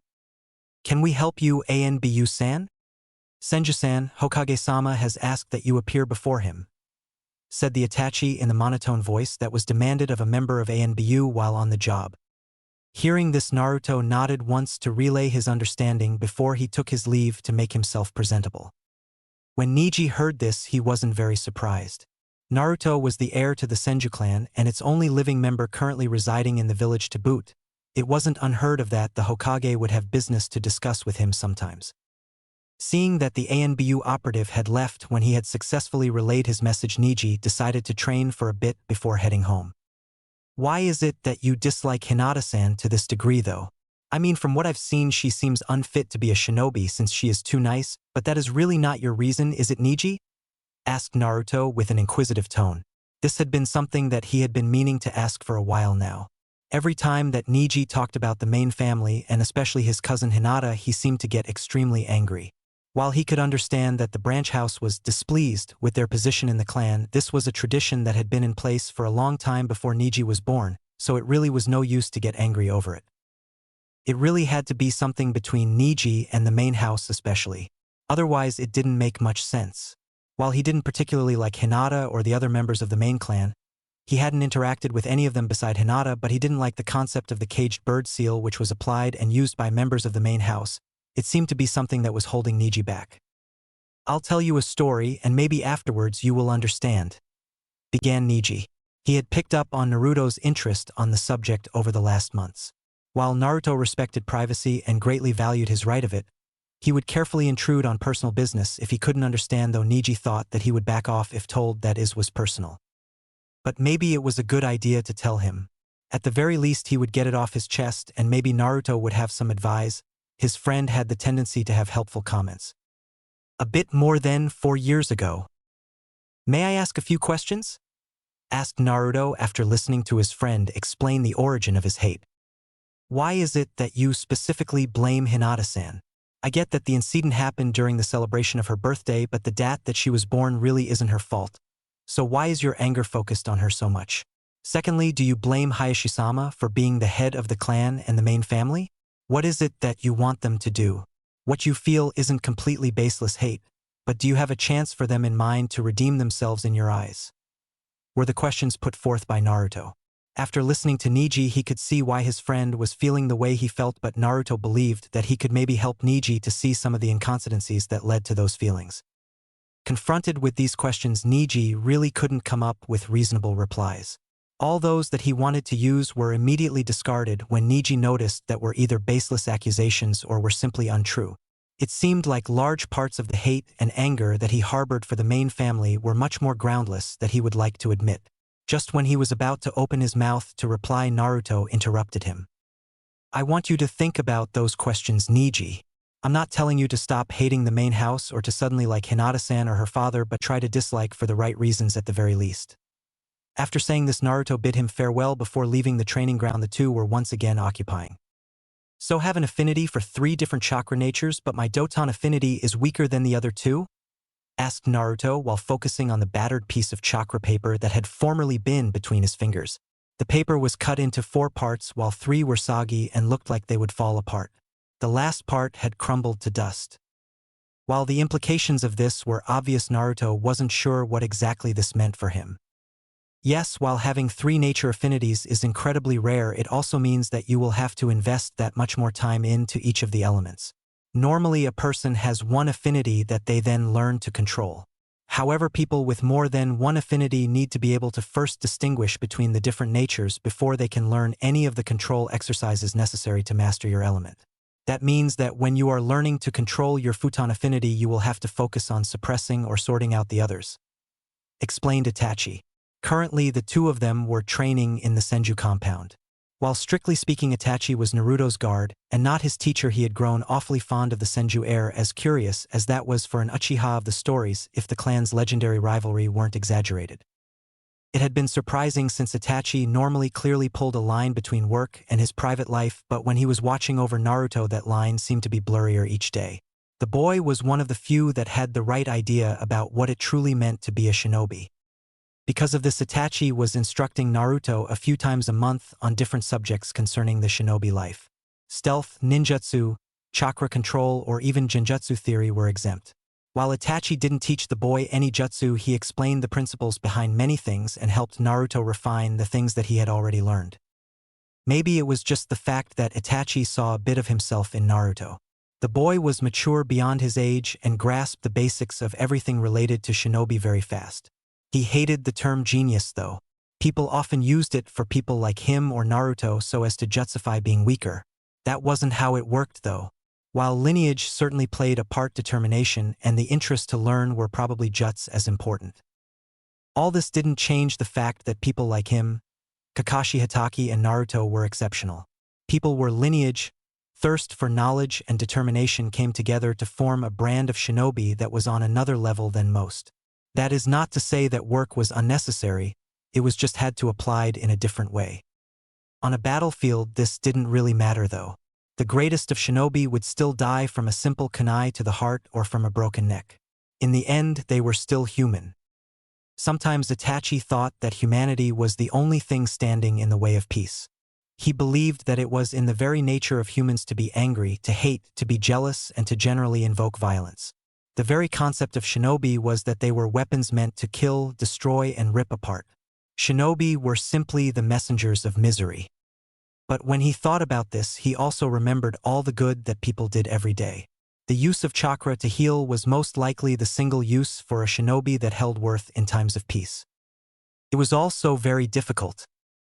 What was he supposed to strive for? Was it the fate of humans to only strive for desires that were ultimately completely selfish? Itachi didn't really know, but he would try his very best nonetheless. He would prevent war in every way that was possible. He had seen the horrors that appeared during actual war, and he didn't wish that upon anyone. I will be leaving the village today, Naruto, and I will not come back. Just promise me that you will look after my brother Sasuke for me, said Itachi, who had just appeared in the Senju compound. He was still dressed in his Anbyu garb that was covered in blood from what he had just done. In front of him, Naruto had immediately realized that the situation was serious and stopped himself from asking questions. Instead, he simply answered, I promise to look after your brother in your stead, Itachi. Leave it to me.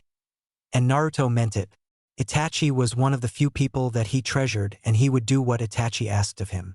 Naruto didn't know how it felt to have family, but he hoped that having an elder brother felt the same way that it did when he was with Itachi. Even though they talked about shinobi-related topics, most of the time that wasn't important to Naruto. Important was that Itachi took his time and taught him whatever that may be. In some way Naruto felt indebted to Itachi, and he would repay that debt to Itachi. Even though he didn't like his little brother, he would look out for him as best as he could. Thank you. Naruto, you truly were like a little brother to me. After saying this, Itachi vanished from the Senju premises, leaving Naruto there, who had said one more thing that Itachi did not hear. No, I thank you, Itachi Nizan. While saying those words into the night, a single tear dropped from Naruto's eye. Futon de Tapa, was the shout from Naruto before a moderately strong gust of wind was released from his mouth. The C-rank jutsu that Naruto was learning right now was one of the more basic futon jutsu, and Naruto had tried to get better acquainted with the feel of futon before he would try to actively master the element. One problem was that right now the jutsu didn't really have any use in actual combat for Naruto. The gust of wind wasn't strong enough to actually damage anybody, so it could at most be used to push something away. Maybe he could use it for accelerating kunai or projectiles in general, but for that futon, Rapusho was a much better alternative since it didn't waste chakra trying to directly harm the enemy like Daitapa was meant to do. He would just have to train more, it seemed. He had just started learning the jutsu after all. He wanted to be able to use less hand seals for the jutsu when he would finally use it. He had read that his ancestor the Nidaime Hokage was able to use a jutsu that normally needed 44 seals with a single one. That was something that Naruto admired. Weaving 44 different hand seals in actual Mortal Kombat was rather hard and depended greatly on your ability to distract the enemy or required for a teammate to be a distraction. Then there was the fact that simply blowing out a crushing gust of wind with a single hand seal would certainly surprise enemies, which may give him the edge in a fight. But until he would be able to do it that way, many hours would be spent training. He had to do it though. He had to get strong not only to keep his promise to Itachi, but also to become a Senju that his ancestors could be proud of. As someone who never knew his parents, it was incredibly important to him to become somebody that he believed his family could have been proud of. As proud as you could be of a shinobi, somebody who killed, lied, and stealed for a living at least. The creation of jutsu, ninjutsu. When talking about the creation of jutsu, one has to distinguish between the creation of ninjutsu, genjutsu, and the creation of styles for taijutsu or the use of weapons. This volume will focus on the creation of ninjutsu. Many decide to develop their own techniques when they have assimilated enough experiences with chakra to fit their own tastes better. For this they have to give the chakra shape and most of the time also element. The elemental manipulation is done by making your chakra imitate the actual element. Since it's only an imitation, chakra-based natures will always be weaker than the actual phenomenon, which is especially important for Raitun manipulation. Actual lightning is much faster and stronger than chakra-based lightning, which is why masters of Raitun have tried to harness actual lightning for a long time. Giving the chakra a certain shape is done by forcing the chakra into that shape through chakra control. The better the control, the faster the wanted shape can be formed and the easier it is to maintain. Usually the job of giving shape and element to the chakra is done by the use of hand seals. They move chakra in a certain way, however for this the actual sequence and the seals themselves are important. This makes the practice of using less than intended hand seals to use a jutsu much harder than what may be assumed initially. Nobody should attempt to shorten the sequence without knowledge of the meaning behind every seal and their relation to the other parts of the sequence. Similarly is the case with the use of the name. Calling out the name of the use technique is extremely counterproductive to stealth. However, lowering the volume or simply voicing the name in one's head can accomplish the same effects with sufficient training. At the end, the only thing that is needed was an idea. That idea is then made a reality by using a lot of time and lot of chakra. At this point, it still isn't important how much chakra the jutsu takes. The amount can be refined at a later point. When the jutsu has been accomplished through control alone, one can set to giving the technique the necessary hand seals. For this, extensive knowledge in Fuinjutsu is required. While a master of Fuinjutsu is able to find the most effective sequence, that isn't necessary if a person like that isn't available. This can be done through trial and error for lower amounts of seals, since the basic meaning of the seals isn't a very complicated subject. When the jutsu has the right amount of hand seals, the control isn't as much of a problem anymore, since the seals do a lot of the work in that department. However, if one uses this method of creating jutsu, the process of mastering them and the user's chakra control become much better in a short amount of time. Visualizing the jutsu is generally a good idea that can help form the jutsu for the first time. Since the chakra has to be forced to move in the way the user wants it to, it's better to have a clear depiction of what you want to create before starting. This way, less chakra and time is wasted on unsuccessful attempts. Walking into the academy, Naruto remembered his one and only year that he had spent being taught in the facility. He did have some fond memories of this place, but it really didn't hold any sentimental value to him. When he had been a student here, he had basically spent all his time and effort on learning as much as possible. Why exactly he couldn't say, but he had a thirst for knowledge that had been even stronger 6 years ago. Having been taught many different things by many different people over the years that he had spent outside the academy, he thought that it probably had to do with the fact books had always held a special value for him. When he had gotten any presents, it had almost always been books, and almost everything that he knew had been learned from books. While practical application had been explained to him by different people over the years, basically all of his theoretical knowledge came from books. However, there was more to it than that. Growing up without parents meant growing up with less guidance. While the people from the orphanage or the Hokage had shown him many things, books had been somewhat of a constant in his life. Were it books on the theory of chakra or simply fairy tales, books had always accompanied him. Books couldn't pester him or try to influence him. They didn't want his political power or the wealth of his clan. Books didn't want anything from him. They were simply there to be read. Naruto greatly appreciated that. As the heir to the Senju clan, the time that he had for himself was rather limited. Be it either political meetings, training, or simply friendly chats, it didn't matter. Somehow Naruto felt like he did most of that only out of a sense of obligation, not because he wanted to. Sure, he enjoyed speaking to his friends, as few in number as they were, but the training and political meetings deep down felt to Naruto like something that was not himself. Why did he train? To get stronger, obviously, but why did he do that? What was his purpose in getting stronger? When Naruto thought about this, he most of the time came to the conclusion that he did so because he had to. He was the heir to the Senju clan, and he wanted to show the world that he deserved that title. But why did he want that? It wasn't that he was insecure or anything, but Naruto believed that becoming stronger simply to prove something wasn't any good. What he really lacked was a real purpose. This train of thought had been plaguing his mind for a while now. In the end, the only thing he could do was push the thought to the back of mind and focus on the here and now. Team placements, that was the reason that he was even here. His age group had passed their exam and he was to be placed on a team with them. Reaching the classroom that he had been told to meet his peers at, Naruto raised his hand and knocked on the door 3 times before sliding the door open. What greeted Naruto really was not what he had been expecting. Chaos was probably the best word to describe what Naruto was seeing in the room that he had just entered. People were shouting, running through the room, and generally behaving like complete children. Now Naruto knew that he and the other people in the room were barely in their teens, but they were considered adults by the law when they became shinobi. At the very least, Naruto had expected some semblance of discipline. Looking at the different people sitting or standing in the room, Naruto recognized a few. Nara Shikamaru was seated at one of the desks with his head laying on the desk. Probably sleeping, Naruto thought. He really shocked to have expected that. While Naruto didn't know Shikamaru as well as he did Neji, he would still consider the two of them friends, so Naruto was already accustomed to the mannerisms of the lazy Nara. Next to the sleeping boy sat his ever-present sidekick Akimichi Choji, happily munching on chips.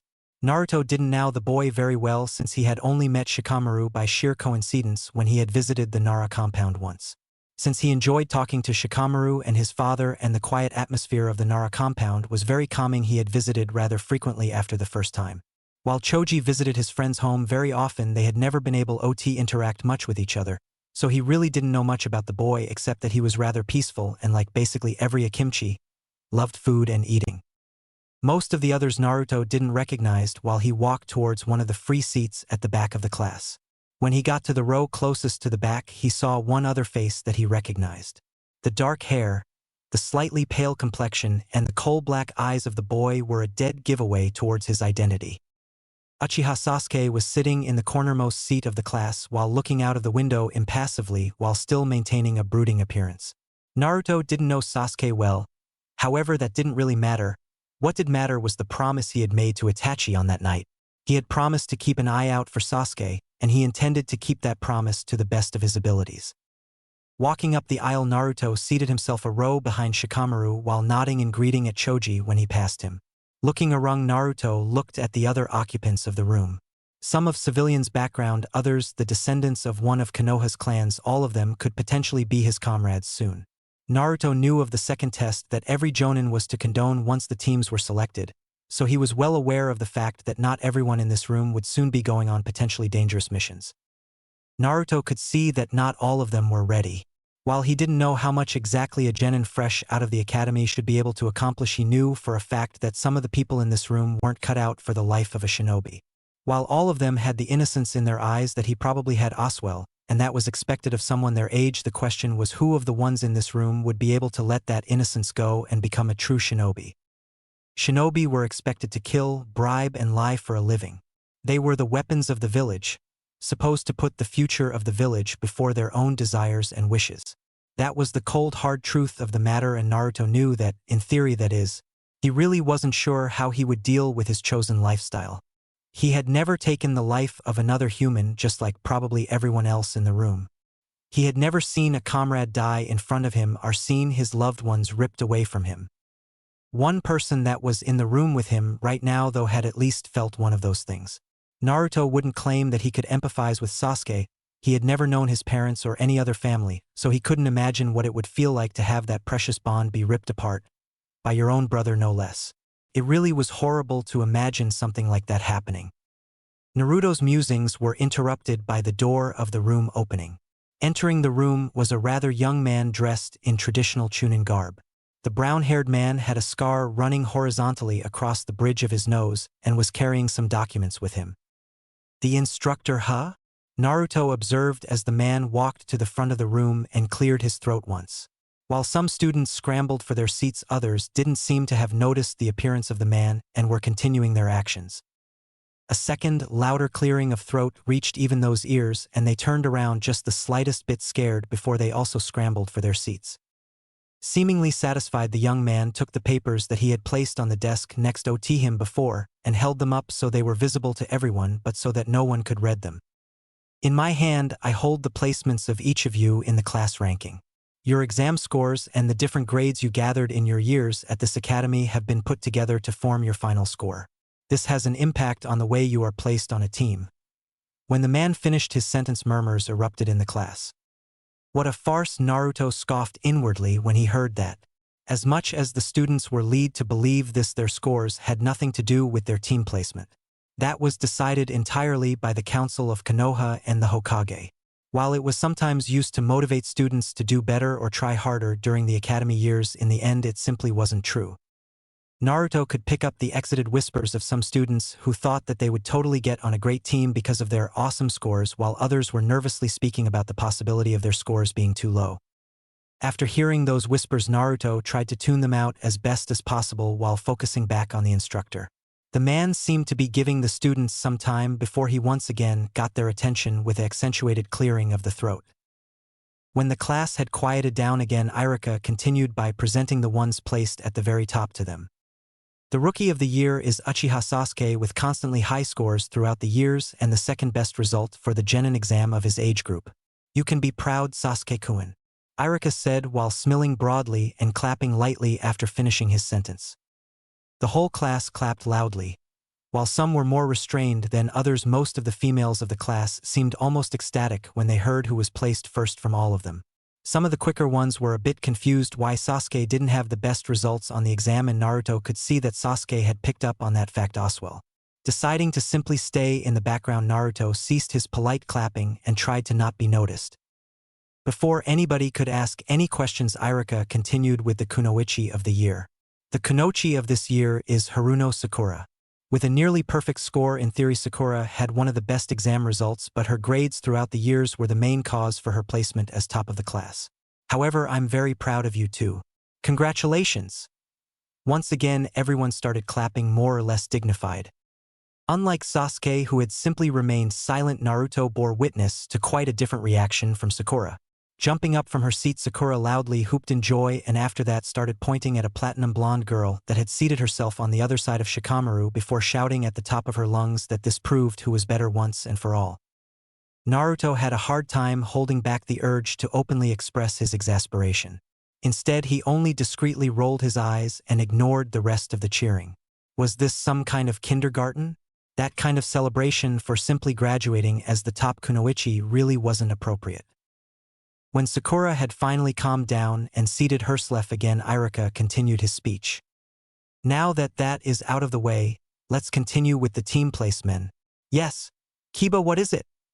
Seeing the normally disruptive boy raising his arm to ask a question, Irika was just a bit surprised. Since Kiba normally simply shouted out his questions or comments, it was interesting to see him seemingly behave for once. Deciding to allow him to ask his question and then continue after answering, Irika addressed Kiba. That bit of time lost really wouldn't make a difference. So if Sasuke didn't get the highest exam score, who did? It has to be me, right? Asked Kiba while ending on a rather cocky note. Naruto really shouldn't have been surprised by the last remark. Members of the Inuzuka clan were known to be rather arrogant or cocky, especially the males. Well, Kiba, the highest score wasn't earned by you, it was actually earned by Senju Naruto, who graduated after his first year but will be placed on teams with you since the Hokage decided that in times of peace early graduation like that wasn't necessary. When Irika finished his sentence, all eyes searched the room for the individual that was new amongst them. Spotting the white-haired boy, the eyes of almost all the students turned to him one after another.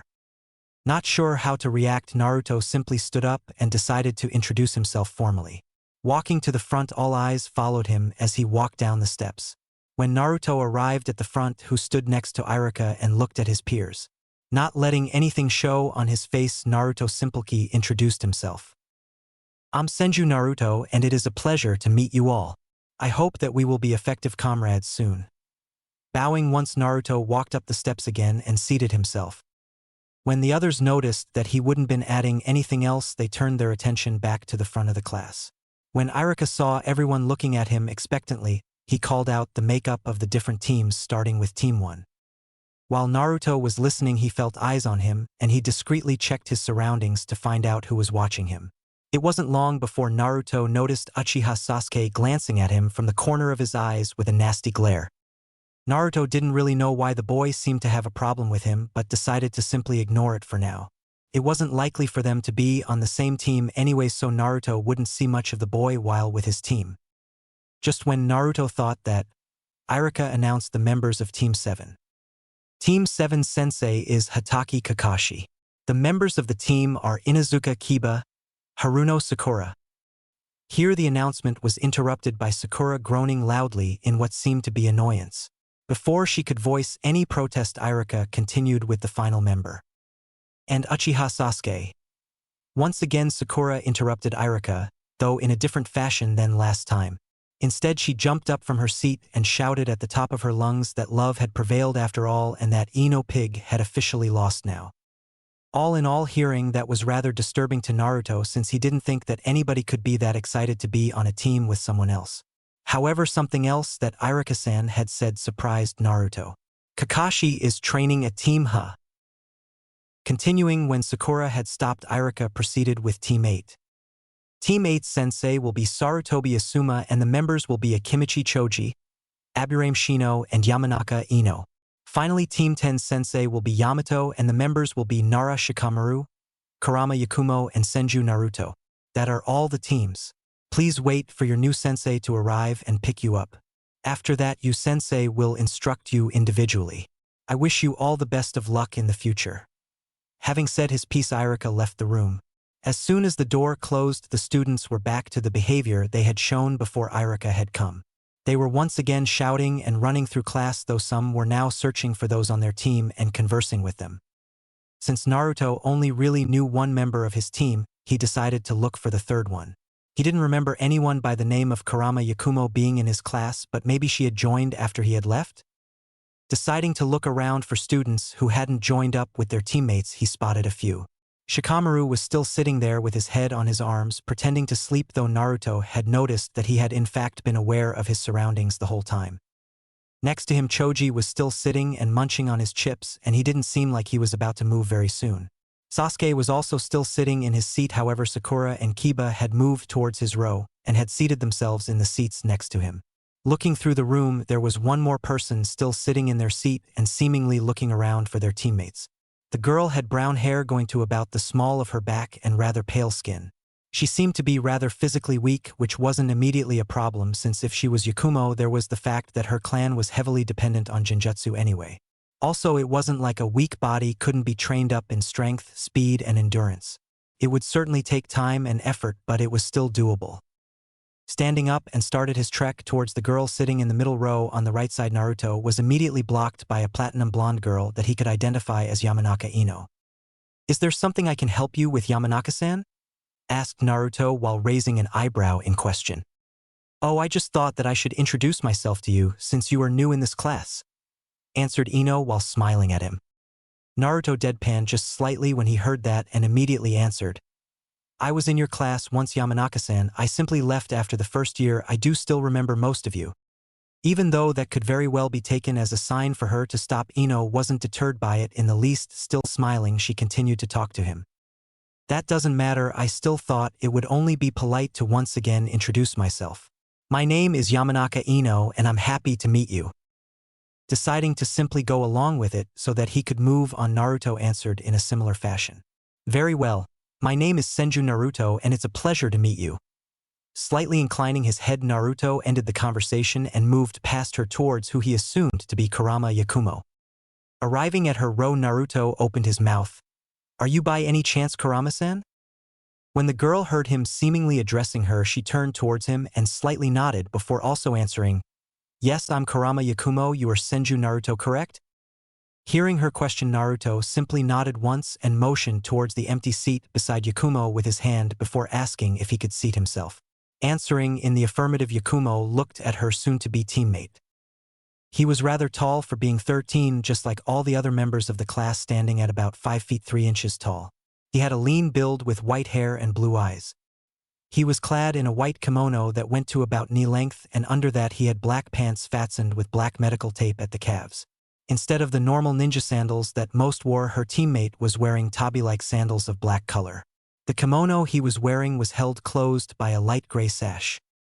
While Yakumo was looking at her teammate, Naruto was also taking a closer look at his only female teammate. Like he had seen from farther away, her body seemed rather waka physically. She was wearing light pink kimono with a red mesh shirt visible under it. A pink sash was fastened around her waist, and she was wearing black knee-length shorts with a visible kunai holster at one leg. Her hitayate was worn around her neck, and 2 clips kept her hair out of her face. When the both of them had finished their discreet observation of the other, they focused their attention back onto themselves. Looking around, Naruto noticed that everyone except for Shikamaru was now with the other members of their team. Inwardly rolling his eyes at the behavior of the Nara heir, Naruto called out to him, "Shikamaru, would you mind coming here? After all, we 3 will soon be training and fighting together, so I guess we should try to get to know each other better." While Shikamaru didn't in any way indicate that he had heard Naruto was almost completely sure that the boy was simply trying to avoid standing up since it was so troublesome. Turning his attention to his neighbor, Naruto inclined his head towards Shikamaru's seat and stood up to seat himself in the same row as his other teammate, with the female member of the team following. Seating themselves on either side of Shikamaru, they both fell silent. Yakumo because she wasn't sure if she should say anything, and Naruto because he was thinking of the fastest way to get the Nara to give him their full attention. Before any kind of plan could be put into action, the door to the classroom opened and different people who were obviously the Jonin sensei entered. Naruto didn't know any of the people that entered the room, even though he had been trained by different people. None of those entering right now were part of that group. Nevertheless, some individuals piqued Naruto's interest. The first one to catch Naruto's attention was a tall, bearded individual in the traditional Jonin attire of Konoha. What caught Naruto's attention was the sash kept at the man's waist, identifying him as a former member of the Shugenin Junichi, 12 Guardian Shinobi. Naruto had heard of the group and knew that having been part of it was an obvious sign of someone being strong. The second person to catch his interest was a rather plain-looking man with a hapuri instead of the common hitayate. Wearing the normal Konoha Jonin attire, he looked like the most normal Jonin of the bunch entering. But that was what really made Naruto pay attention. Being a jonin alone was a testimony to someone's skill, but doing so without looking the least bit special was almost suspicious. Naruto had seen many different high-level shinobi in Konoha, but never one who just looked so plain and normal. Naruto realized that man he had just labeled as normal and plain was his own sensei when the man called out for Team 10 to follow him to Training Ground 10 and then left in a basic shunshin. Seeing this, Naruto turned to his two teammates. Yakumo seemed ready to leave but was looking at him unsure of how to proceed exactly. Shikamaru, on the other hand, didn't seem like he wanted to get up anytime soon. Sighing, Naruto stood up and moved in front of both of his teammates. Laying a hand on each of their shoulders, Naruto almost smiled when he saw the confusion in Yakumo's gaze and the slight tensing of Shikamaru's muscles, almost as if he knew what was going to happen. Recalling the location of Training Ground 10, Naruto used a futon shunshin to move himself and the other two members of his team to where they were supposed to meet their sensei, leaving behind slightly impressed senseis and surprised peers. Appearing in Training Ground 10, Naruto and his two unwilling passengers reacted quite differently to the sudden stop in movement, a movement that had not exactly been slow in any regard. Yakumo, who didn't seem to have ever experienced a shunshin, immediately reacted the way that basically everyone did when first traveling in a shunshin without being prepared. Falling to the ground, Yakumo held her stomach and tried to stop herself from hurling. Meanwhile, Shikamaru also fell to the ground, but he kept himself supported with his arm behind his back. With a slightly disgruntled expression on his face, Shikamaru made it obvious that he didn't really appreciate being transported like that, but he also showed Naruto that he had already traveled in such a way before, which was to be expected from the son of the Jonin commander. Naruto himself had reacted similarly to Yakumo when he had first traveled by shunshin. At the time, Itachi had told him they would have to meet the Hokage and had simply put a hand on his shoulder before they had appeared in the office of the Sandaime. After that, Naruto had felt nausea when even thinking about traveling at such speed again, but had gradually built up a resistance to the effects of clearing such a distance in a short amount of time. After enjoying the reactions of his teammates for a bit longer, Naruto focused his attention on the only other person present in the training ground. Scrutinizing the person before him, Naruto couldn't help but feel like he was familiar with the person standing before him. While the outward appearance of his sensei wasn't giving away much, the chakra of the person before Naruto was something he thought he should be able to place. Naruto wouldn't claim that he was the best at sensing chakra. He was certain that even his minor sensing abilities were enough to discern that he knew the person that was to be his sensei. Well, he would simply have to ask after they had done what they had come here to do. Seeing that he had the attention of all three students standing before him, Yamato decided to begin. Welcome, Team 10. I think we will start with introductions before starting with our schedule for today. I will begin and then you will proceed to introduce yourselves. My name is Yamato. I like architecture and forests, and I dislike disrespect and laziness. Here Naruto could see his sensei not so subtly looking at Shikamaru. My hobbies include gardening and training. My dream is to be respected in the village and to serve Konoha to the best of my abilities. Seeing that his teammates weren't too keen on taking the initiative, Naruto decided to start. My name is Senju Naruto. I like ice, forests, animals, and training. My dislikes include arrogance, overconfidence, and ignorance. My hobbies are training and reading. My dream is to enter ANBU. After finishing, Naruto looked towards his teammates to see who would continue. After a bit of silence, Yakumo cleared her throat before starting. My name is Kurama Yakumo. My likes are drawing and genjutsu. My dislikes are the feeling of losing control and people who betray their own family. My hobbies are drawing and practicing genjutsu. My dream is to master my clan's kekkei genkai and to maybe become part of the intelligence division of Konoha. After finishing, Yakumo looked towards the only possible that had yet to introduce themselves. After a minute of being stared at by his two teammates and his new sensei, Shikamaru sighed once before starting with his introduction. My name is Shikamaru Nara. My likes are sleeping, shogi, and my friends. My dislikes are troublesome people and things that interrupt me while sleeping. My hobbies are sleeping and watching clouds.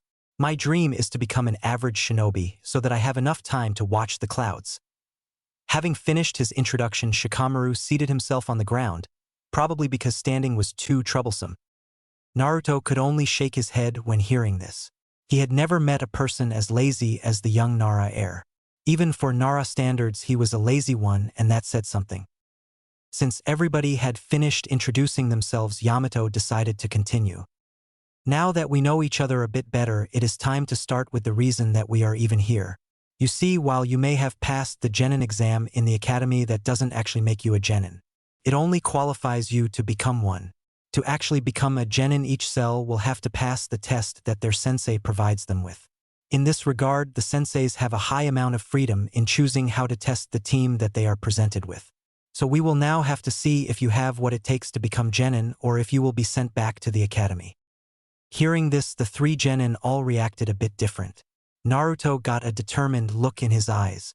He needed to do this. He had trained for this moment for years, and now he could show the fruits of his training. Shikamaru sighed once in annoyance. Why did he have to take another test? Wasn't one enough?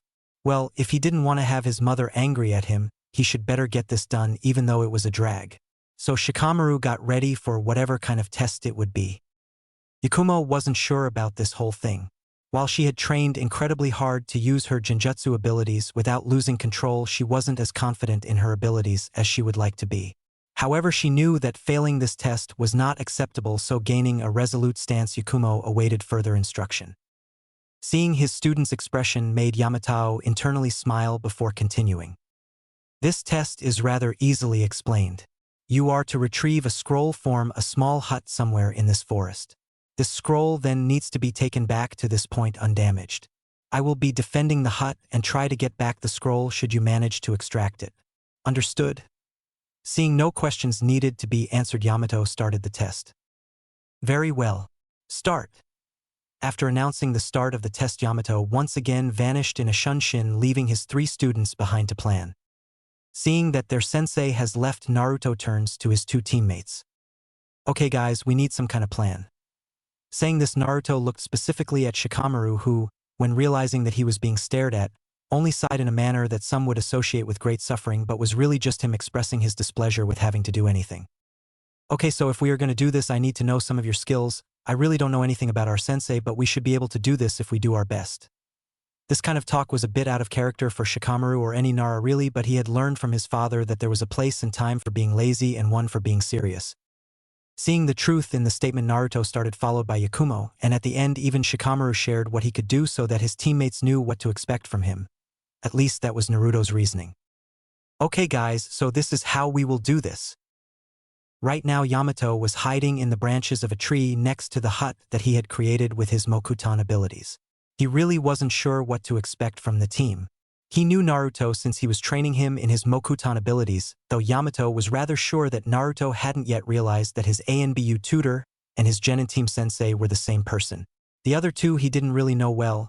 While he had read the academy records for the both of them, he didn't really give them much leverage. The academy in general was flawed to high degree, especially if you asked members of ANBU. Because of the peaceful times, the quality of shinobi coming from the academy had dropped dramatically since the civilian council had somehow been able to influence the curriculum. So he would have to see how the Yakumo and Nara heir would do himself, especially in combination with the Senju heir. Naruto's strength was extremely impressive, especially for his age. The age could easily take opponents of Chunin level with the repertoire of skills that he called his own. And now that he knew about his tenant, his growth would probably be even faster. Yamato was knocked out of his thoughts when he was alerted by one of his Mokutan Bunshin that his students were moving in the direction of the hut. While initially surprised by the method used to locate the hut in the forest, he really should have expected it from a descendant of the Shodame and especially the Nidame. Using the technique that the Nidame had used for locating things, Naruto had used his chakra like a sonar by expelling it in waves that traveled on the surface of the ground. Right now, his three students were simply traveling at speeds a bit slower than standard Genin speeds towards his location. Even though Yamato was not overly concerned, he was wary. His Bunshin had also relayed to him that before moving in his direction, Naruto had dropped a smoke bomb without any discernible reason. While Yamato could simply write it off as the Senju heir being careless or clumsy, he knew Naruto. The boy had a good head on his shoulders and could be extremely cunning if he wanted to be. While not on the level of a Nara, Naruto was very intelligent and knew how to apply his knowledge in a practical way. So Yamato would stay alert. Sensing his students stopping, Yamato decided to change position. He didn't know if Naruto was able to locate him with his technique Oswell, but he wouldn't take the chance. After relaying the order to keep their senses alert to his clones strewn about the forest, Yamato moved closer, deciding to watch and see what his students would do. Naruto was pretty sure that the plan they had come up with had a rather high chance of success, and it will certainly work against all chunin but a jonin. He had never seen Kakashi or any of his other teachers go all out, even though they sometimes claimed they were. He knew that they weren't. Kakashi was a borderline S-rank shinobi. There was not a chance in hell that he was able to make him even break a sweat, even when he tried his hardest, so Naruto really wasn't sure how much strength he should expect. Realizing that they had come rather close to the hut that Yamato had designated as their target, Naruto signaled for his two teammates to stop. Turning around, Naruto saw that while Shikamaru still looked fine, Yakumo was already breathing heavier and the slightest bit of sweat was visible. She had informed them of her weak body and how she wanted to improve in that regard, but Naruto hadn't thought that it was this bad. Deciding to simply keep it in mind but not mention it, Naruto turned towards Shikamaru. "You ready, Shikamaru?" asked Naruto while looking at the Nara heir that was still looking rather serious. "Yes, you can start. Me and Yakumo will proceed with our part," he answered. Once more nodding at each other, Naruto split from the two and simply moved in the direction of the hut. He knew that he couldn't beat Yamato-sensei, however that wasn't his job anyways. Traveling at much higher speeds than before, Naruto reached the clearing that the hut was located in a few seconds. As soon as he left the treeline, Yamato-sensei appeared before him, seemingly just casually standing there, but Naruto wasn't buying it. Being a shinobi was all about deception, and he wouldn't expect friendly banter when he was in essence tasked to steal or retrieve a scroll. Letting a kunai fall into his hand from his sleeve, Naruto readied himself and stayed alert for everything. "So you have decided to simply use the direct approach?" asked Yamato-sensei in a casual manner. Naruto didn't let it bother him. He didn't reply and simply stayed alert.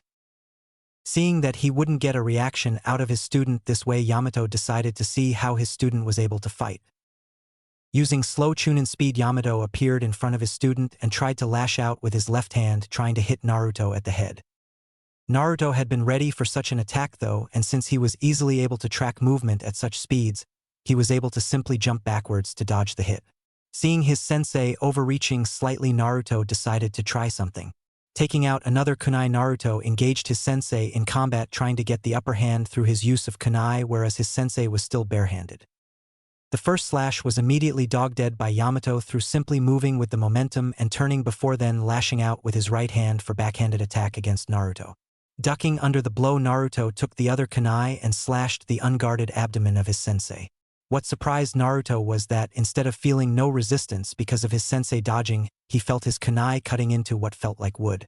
Looking down, Naruto saw that not a wound but the telltale sign of an edge cutting into wood greeted him. Realizing both the identity of his sensei and the fact that he had been fighting a bunshin, Naruto decided to put some distance between himself and the bunshin that was now retracting into the earth. He knew that elemental clones were generally much weaker than the real deal, so had to be careful. If the real Yamato wasn't here, he could be everywhere. Looking around, Naruto saw two more Yamatos appear ready to fight him, both of which were probably bunshin. Naruto had realized that his sensei was probably restricting himself in strength to a high degree, since Naruto didn't think that he should be able to land a hit on a jonin that easily.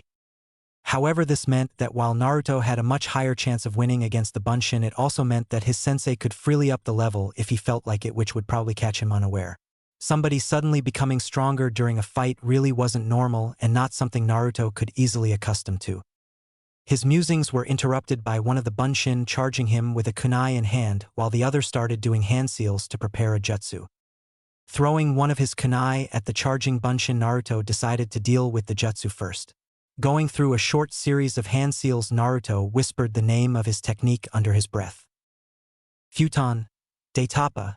Right after that, Naruto exhaled a strong gust of wind at the bunshin that had just finished its hand seals. Believing that problem to be dealt with for a bit, Naruto focused back on the enemy that was now directly in front of him.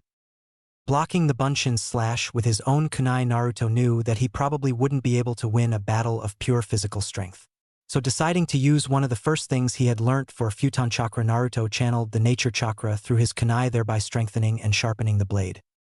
With the provided enhancement, his kunai easily cut through the one in the bunshin's hand. The bunshin, seeing the surge of chakra early enough to react, dropped the kunai and lashed out with its other hand. The thrown hook was caught in Naruto's other hand, who immediately tried to get further away so he had some breathing room. Just when Naruto was about to jump away, he felt a surge of chakra to the left of him. Turning in that direction, Naruto saw what looked like a Suiton Tepidoma being launched at him by the bunshin he had tried to hit earlier. Jumping back since he really didn't want to get hit by the pressurized stream of water, Naruto took out another kunai and aimed it at the caster of the jutsu. Hoping that the clone wouldn't immediately dodge, Naruto threw out his other hand that was still holding a kunai while whispering the name of his technique, Futon Repushu. With that, a smaller and weaker but more focused stream of wind left his hand, speeding up the kunai, leading to the bunshin not fully being able to dodge. The bunshin was hit in the shoulder by the enhanced kunai but didn't immediately dispel like the last one. Instead, the bunshin pulled out the kunai and took it into its own hand, though the clone was visibly panting, a sign that it was close to being dispelled. The punishment of not being aware of his second adversary came in the form of a punch that hit Naruto square in the face when he turned back in the direction of the other bunshin, leading to Naruto being propelled backwards into a tree a bit further away. One thing was fact: Yamato-sensei hit hard. Getting up while releasing the slightest grunt of pain, Naruto looked for the two bunshin. Seeing neither of the two, Naruto took his team to use the little bit of medical knowledge he had to dull the pain in his face. What damage had been inflicted would be healed almost immediately anyway, even if he did nothing. Naruto knew that he would have to defeat the two bunshin as fast as possible because his other two teammates were probably fighting the real Yamato right now, and while he didn't think they were weak, he knew for a fact that they couldn't handle Yamato, even he couldn't. Seeing the bunshin that had punched him running towards him, Naruto got ready to finish the fight. Channeling Futon Chakra into two new kunai, Naruto used a variation of the Shunshin adapted to combat to move at incredibly high speeds. The only thing heard was the slightest of winds before Naruto was behind the bunshin, still looking ahead of him. The bunshin immediately dispelled after the two cuts done by the enhanced kunai took effect, one cut going from the left side of the bunshin's west to the right shoulder, while the other was a clean cut from the left side of the throat to the right one. While certainly a brutal maneuver, Naruto had realized early on that there were brutal moves and unnecessarily brutal moves, some more effective than others. In the end, he was well aware that his chosen occupation was a bloody one that was filled with hate, death, and bloodshed, so he simply tried to do his job the best way he could. Since he had another, though injured, bunshin to deal with, Naruto made his way back to the clearing where he presumed the bunshin may be waiting. When Naruto got close to the treeline, he felt the chakra spike behind, which left him just enough time to avoid the wooden spikes that were sprouting from the ground looking to eviscerate him. Continuing in the same direction, Naruto jumped onto a branch close to him to dodge the spikes. Turning around, Naruto couldn't spot the bunshin that had attacked him. Observing his surroundings, Naruto waited for any sign of his enemy. Feeling another chakra spike to the right of him, Naruto was once again forced to spring into action by his adversary. Molding his own chakra while jumping from the tree and turning around, Naruto fired another Futon Detapa in the direction of the attack. Seeing the gust of air make contact with a jet of water, Naruto landed on the ground with only one kunai in hand. The other hand already been thrown towards the bunshin before Naruto had completely landed, so he had only left running towards his enemy to finally take the bunshin out and go help his team. Naruto spotted the copy of his sensei canceling the Suiton technique to gain some distance. Naruto wouldn't give him that chance though. Using the chakra nature that he was most comfortable with, Naruto used the water left behind by the bunshin's attack and turned it into spears made of ice. The formed spears hovered in the air for only a second before, on Naruto's command, blitzing towards the bunshin that had desperately tried to seek cover. It was to no avail though. The long spears easily pierced through the trunk of the tree that was used as cover and were able to dispel the copy behind it. Oswell, releasing the hand seal that he had been holding, Naruto breathed out the name of technique before leaving towards the location of his teammates. Hayutan, Hayosurengen, Ice Spear Barrage. And, probably wrong, if someone has some knowledge when it comes to Japanese, please message me. For all the others, I'd like to know if the English names for the techniques are enough. Shikamaru really didn't like the situation he was in right now. He and Yakumo had been fighting two Yamatos since shortly after splitting up from Naruto. Right now, Shikamaru was barely holding down both clones with his Kage main no Jutsu. However, he knew he wouldn't be able to hold it very long. The two clones were physically strong enough to soon overpower his control of their bodies, and he was running out of chakra. Next to him, Yakumo had brought out a scroll that she was now using to draw something for one of her genjutsu. However, Shikamaru could see that she was really exhausted. It wasn't that she didn't have enough chakra, it was simply that her stamina was too low. The two enemies had simply fought them in taijutsu first, but Shikamaru had soon realized that the two were trying to tire them out. It had already been a bit too late at that point though. Yakumo had already been a bit exhausted from simply getting to their current position, and her weak body really showed during the short moments of taijutsu bouts. She was simply not up to the task at this moment. Shikamaru himself couldn't boast about his stamina either, and he was getting close to his limit in that regard as well. So what should they do? He could probably count on Yakumo's genjutsu to at least hold their enemies for a few seconds, so he would have to at least get rid of one in that time. The question is, what kind of genjutsu would Yakumo try to use? Shikamaru didn't know many genjutsu, and about Yakumo, he only knew that she was rather gifted in that category of the shinobi arts, and that in theory her kekkei genkai would give her incredible powers if she learned to control it. However, how much could she do at this point? His musings were interrupted by one of the adversaries breaking the hold of his jutsu with sheer strength, just like he had predicted. However, before the clone could do anything else, it suddenly stopped. Hoping to be right, Shikamaru took out one of the kunai that he still had, threw it at the immobilized enemy. The kunai, surprisingly to Shikamaru, hit its mark and took out the bunshin that then reverted back to a wooden creature that slowly fused with the ground under it. Turning towards Yakumo, Shikamaru saw the other Yamato behind Yakumo ready to knock her out. Just when he was about to notify Yakumo, a chakra-infused kunai flew through the head of the Yamato from the side. This one did also revert back to wood afterwards. Looking in the direction that the kunai came from, Shikamaru spotted Naruto jumping from a tree not too far away from them. "Are the two of you all right?" asked Naruto after landing and picking up his kunai. Seeing his two teammates nodding, Naruto released a small sigh of relief. It seemed like Yamato-sensei had made it rather easy for them.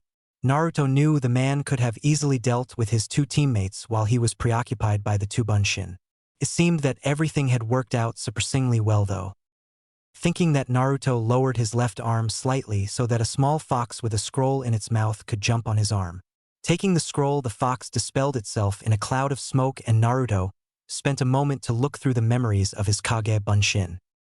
Creating two new copies of himself, Naruto lowered himself to the ground and positioned his index and middle finger on the earth before sending a pulse of chakra through it while closing his eyes. Sensing nothing in the immediate vicinity, Naruto stood back up and gave his two bunshin who had laid a hand one of his teammates each a small nod. A moment later, the clearing was left deserted with only a gust of wind as a possible sign for what might have happened. Arriving in the clearing that they had started their little test in, all three members of the team were surprised to see Yamato already waiting for them there. While the surprise was better hidden, Naruto's, and to a degree in Shikamaru's case, both of them still showed it on their faces. While Naruto wasn't sure if the test was already over, it seemed to be the case since Yamato had let them leave the clearing and hadn't attacked them yet. Taking out the scroll, Naruto addressed his sensei. "Mission accomplished, Yamato-sensei." Seeing the accepting nod of the man in front of him, Naruto relaxed his guard since the test seemed over. "Congratulations, you did very well. Since you passed this test, we are now officially Team 10. From now on we will accomplish missions and train together. I will be tutoring you on general things and will be individually tutoring each of you. Should you have things to learn coming from your clans, you can come to me for advice if you want. Tomorrow I will evaluate each of you separately since I have seen you perform as a team today. After that we will see how exactly we proceed. Meet me here at 7 o'clock sharp tomorrow." After saying this, Yamato left the training ground in a basic shunshin. Looking towards his two teammates, Naruto also said something. "I hope that we will be able to work together well, and should any of you need help, I will also be happy to help. Should any of you want to look for me, I can almost always be found at the Senju compound. I'd be happy to train with the both of you. I will see you tomorrow." After executing a small bow towards both teammates, Naruto left in a futon shunshin, leaving only a gust of wind. After saying their goodbyes, Shikamaru and Yakumo also left the training ground. Arriving in the Senju compound, Naruto decided to do something he had been wanting to do ever since the Hokage had talked to him a few days ago. Getting to a quiet and serene spot that Naruto greatly enjoyed meditating in, Naruto sat down on a patch of grass and closed his eyes to start meditating. After a moment, Naruto felt his consciousness reach a place different than the outside world. Opening his eyes, Naruto looked around at a snow-covered forest with a frozen lake in the middle that seemed vaguely familiar. Walking through the landscape for a bit, Naruto reached a place where pillars of ice and trees formed something akin to bars. Behind these bars lay darkness very much unnatural for a place that was normally well illuminated. Looking into the darkness, Naruto felt the entity that he had been looking to meet. Sitting down in a meditating position, Naruto closed his eyes and simply waited. A moment later, he felt the entity move closer to the bars. He, however, didn't open his eyes. Instead, he simply waited a bit longer before addressing his tenant in a respectful, but otherwise neutral tone of voice. "Hello, Kyubi." "Hello, Ningen." Battle avatar unknown. How exactly the Senju came to have the ability to construct avatars with their chakra is not known to me. The fact of the matter is that some members of the Senju clan, however, can create these constructs.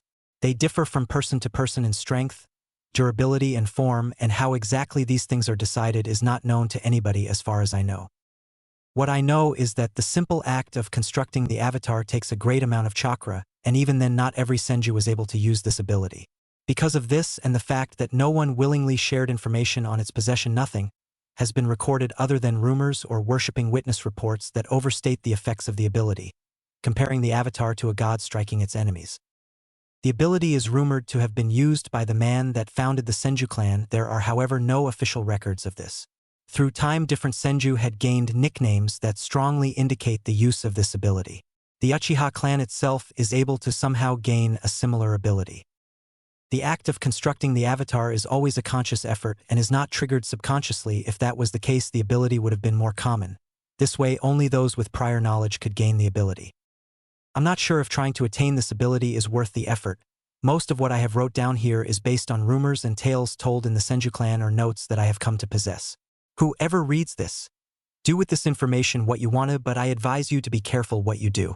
A great expenditure of chakra has been recorded as a cause of death a lot of times over the years because it can lead to chakra exhaustion.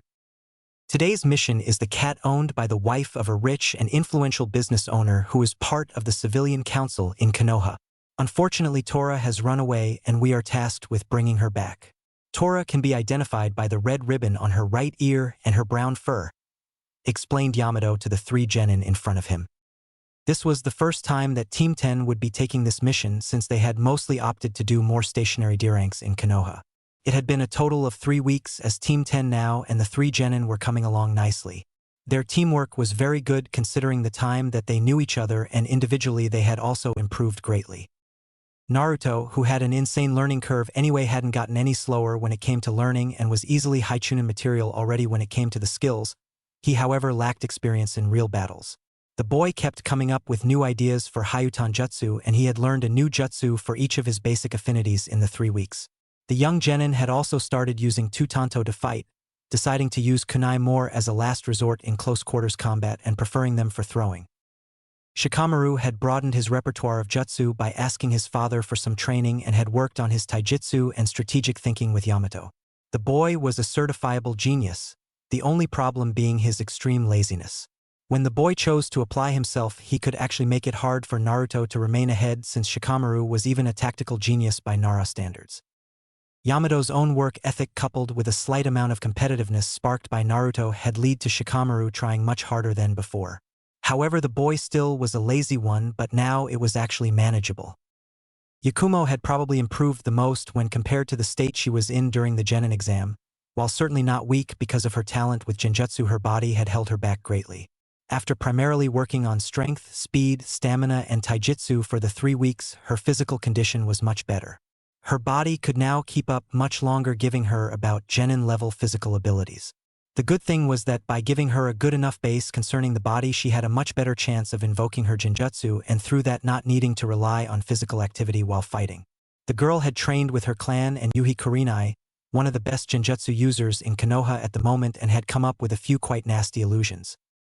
All in all, Yamato was confident that his team could finish a C-rank mission, and he would ask for one soon. Now though, he would let them try to catch that damn cat.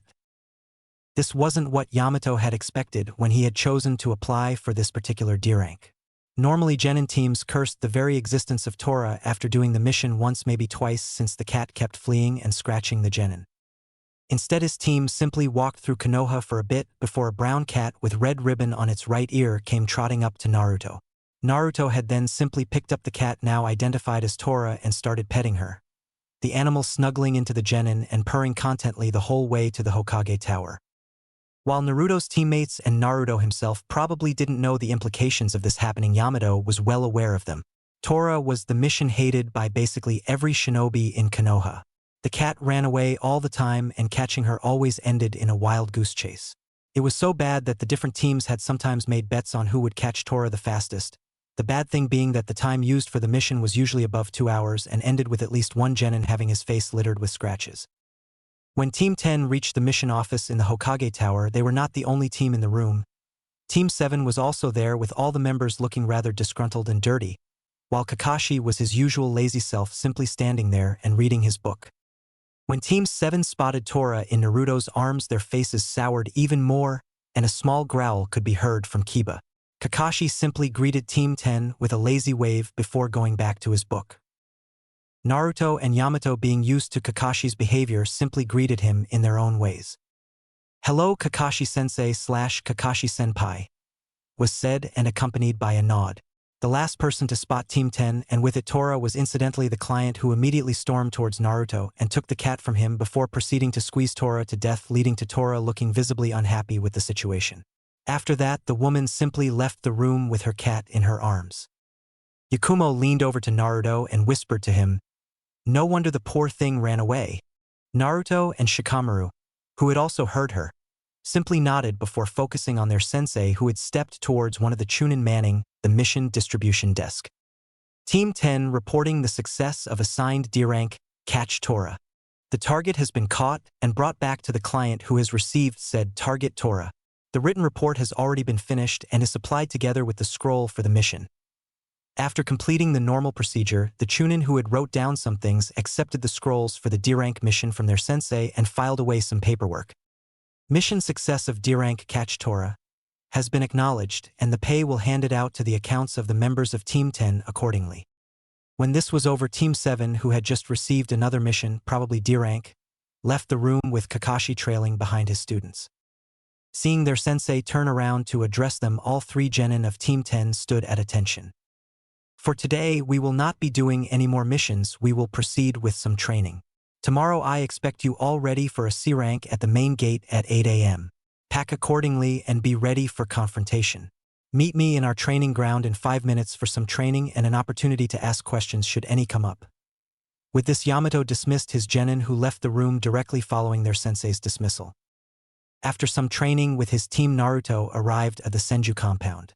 After getting a quick bite to eat, Naruto moved towards the area of the Senju compound suited for training.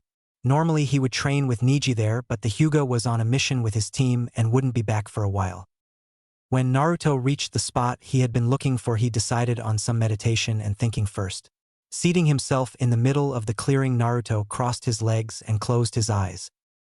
He greatly enjoyed the quiet and tranquility of nature. It helped him think clearly and gave him time to focus.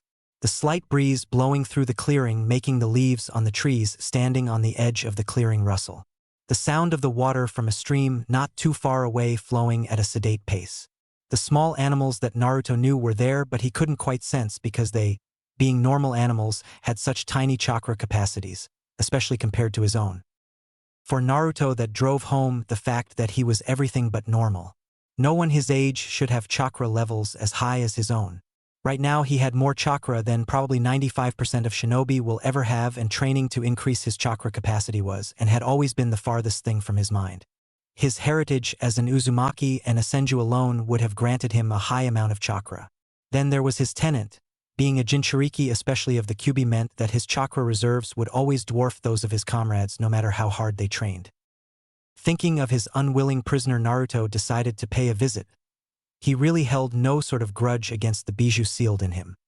He had never witnessed anything that would justify such sentiments, so he had decided to give the bijou the benefit of the doubt.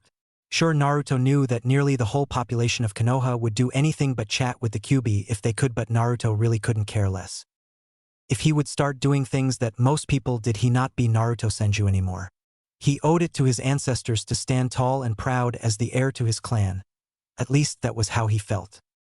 Delving into his mind, Naruto noticed that the transition into his mindscape was smoother the more often he visited this spiritual plane. Naruto wasn't sure if a mindscape was a normal thing every person could access through intense training and meditation, or if this was an ability reserved for those branded as human sacrifices and tools of war. In the end, Naruto knew that he was a weapon, a more effective one than almost anybody in the elemental nations if he was given some time. That is what being the Kyuubi vessel entailed most likely. Entering the snowy and frozen forest that was his mindscape, Naruto once again marveled at the beauty that was his mindscape. He had never tried to change even the tiniest bit since he loved the feeling of complete fulfillment this place held, most likely because it was a representation of his own mind. It would spell trouble if he wasn't comfortable in his own mind. For him, this was the perfect place. Walking through the snowy expanse, Naruto thought about his current abilities and his training. At this point, he was rather pleased with his current repertoire. However, he wanted to better master the things he had already learned.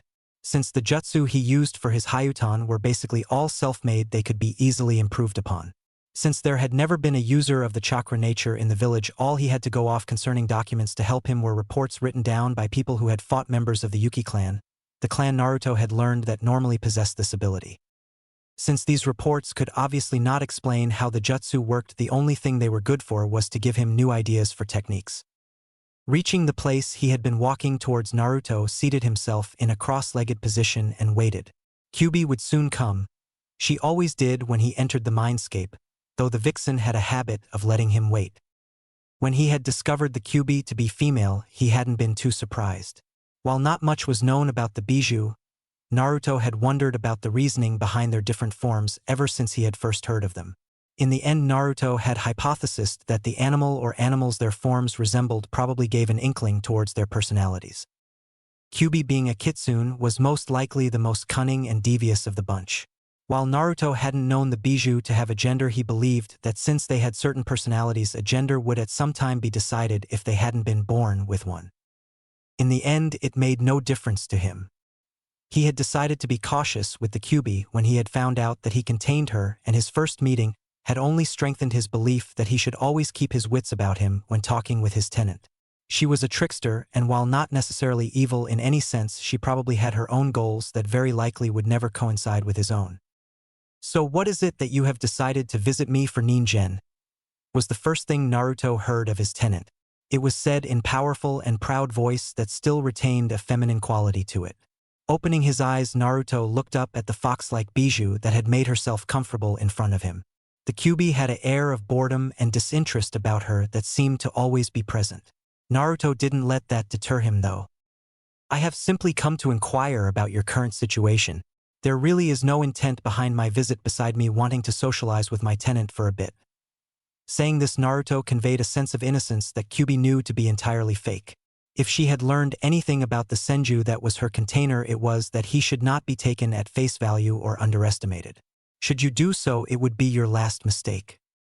However, she was just as much a trickster as her container could be, and she would play this game if her counterpart so desired. "Simply enjoying my time as best as I can, trapped here as I am.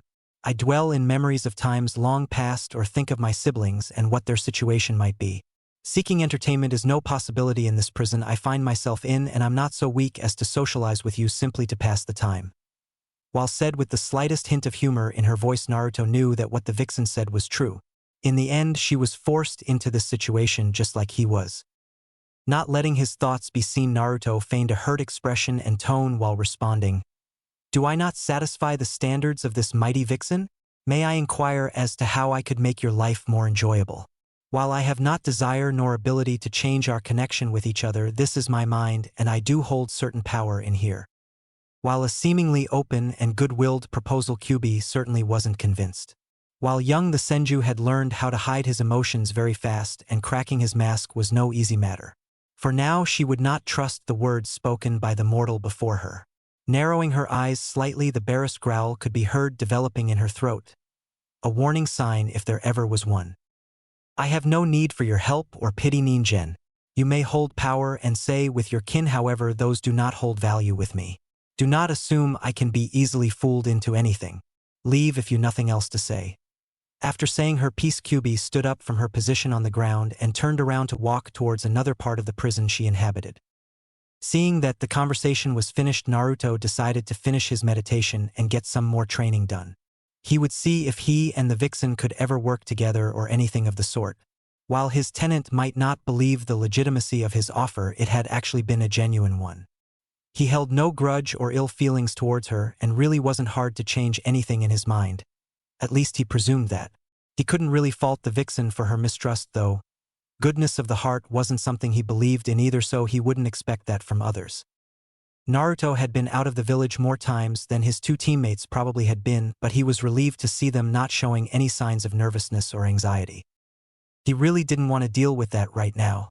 Traveling through the woods towards their destination was somewhat relaxing for Naruto.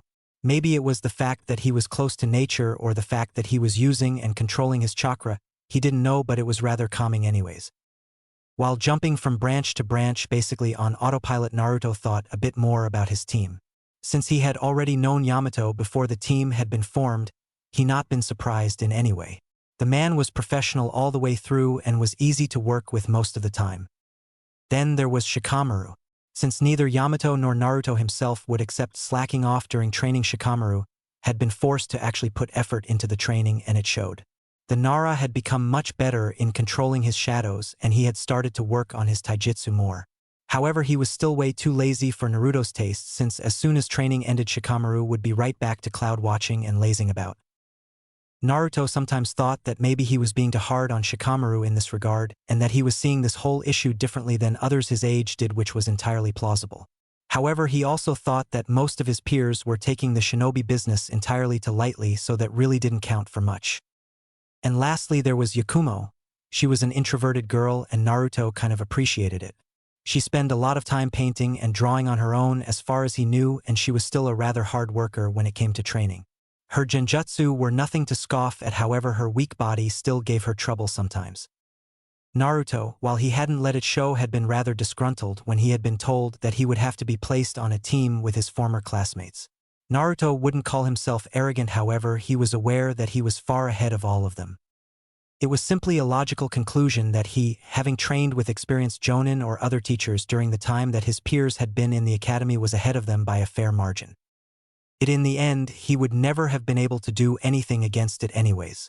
As much as he considered the Sandaime to be dear to him, the man was still the Hokage, and could simply order him to do as he said. It was the hard truth, and it didn't really bother Naruto. As a shinobi, he was expected to follow orders. If he couldn't live with that, he should have chosen a different profession.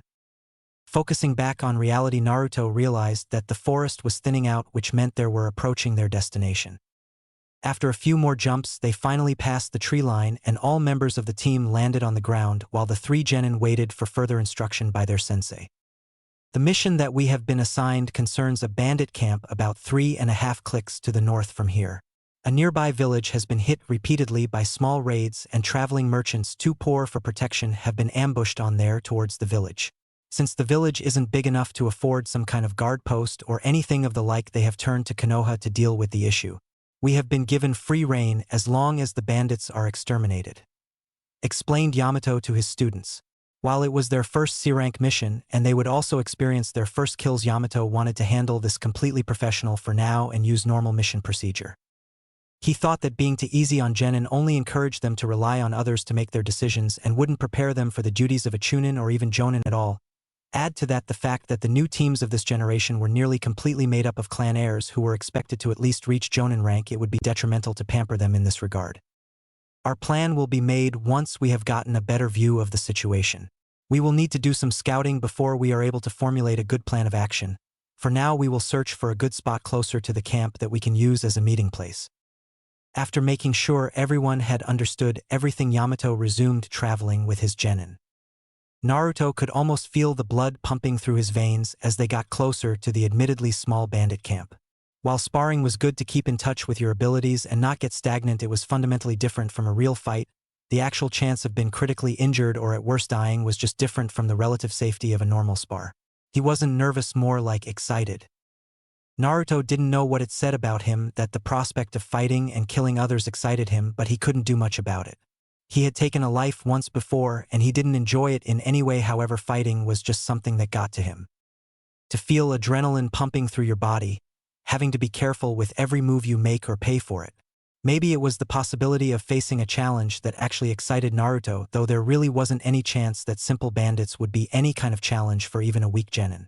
The ability to use chakra, no, not even that, just having chakra unlocked alone gave one such a big advantage that it wasn't even a challenge anymore. Unlocking chakra not only meant having access to it, it also meant having your body constantly exposed to the energy.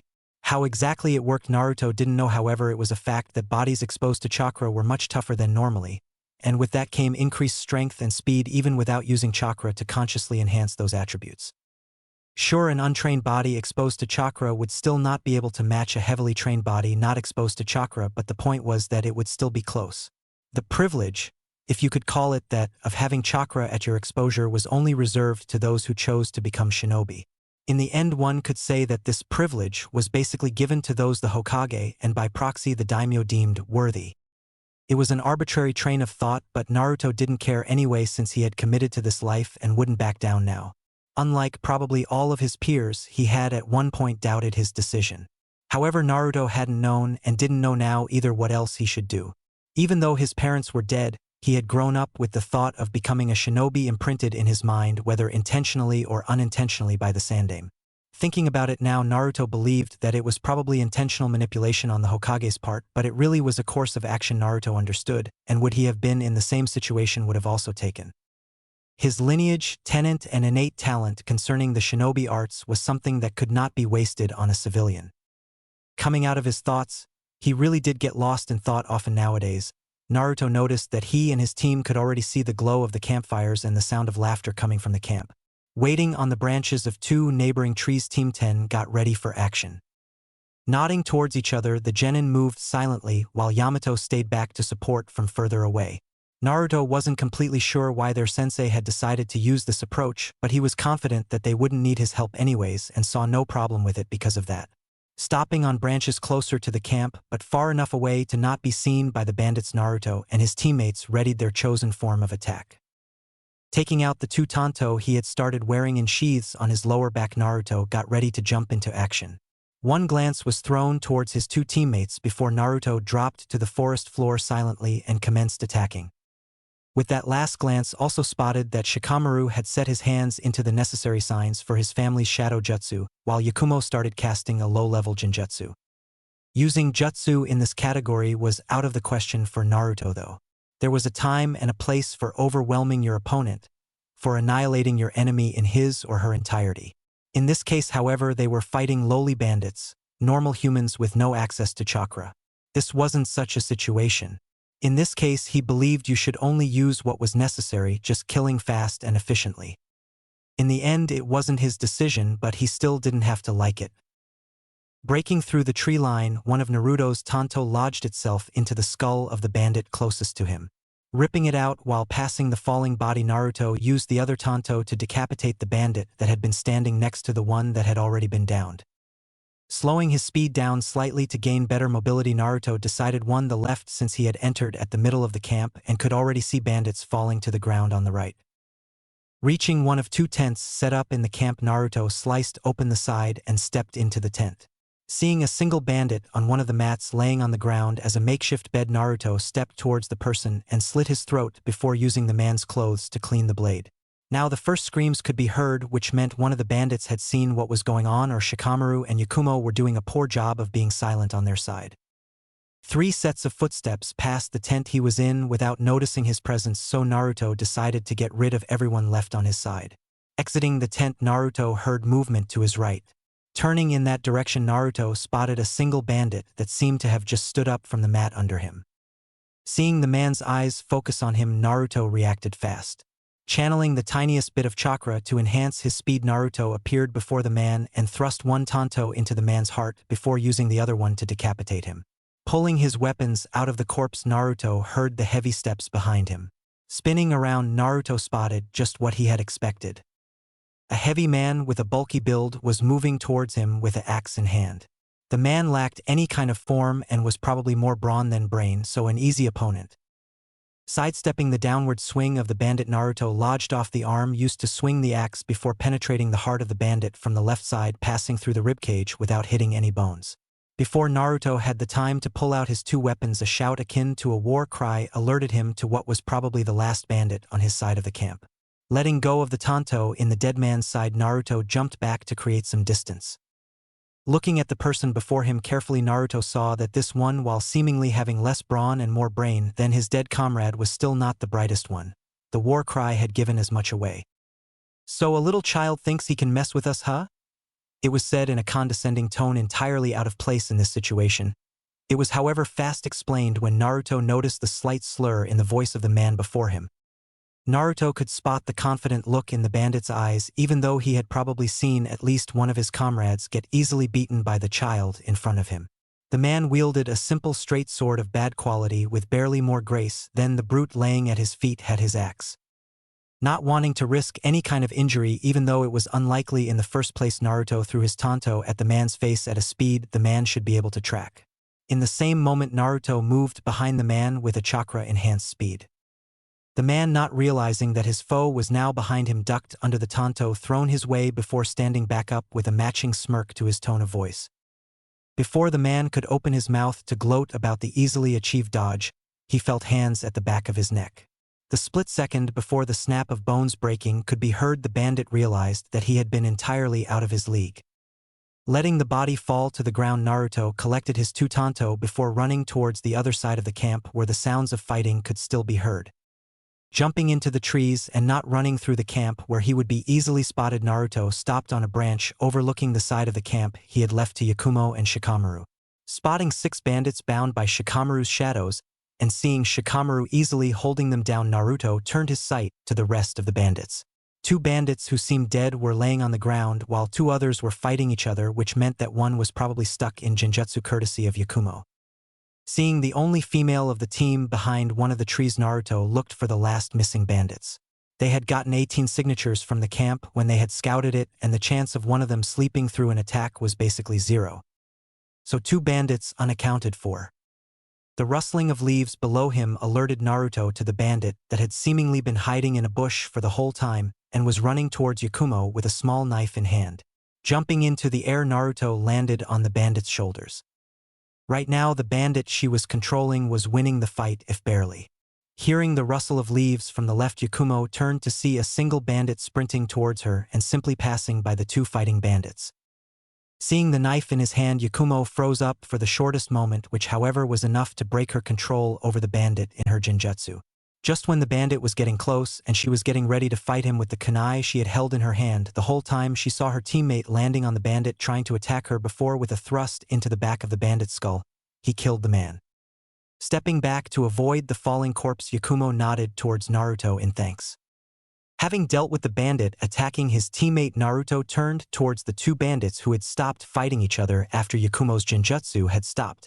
Seeing the 2 bandits still looking away from him, Naruto once again threw his tantos at the heads of the clueless men. Both blades found their stop in the skull of one bandit respectively.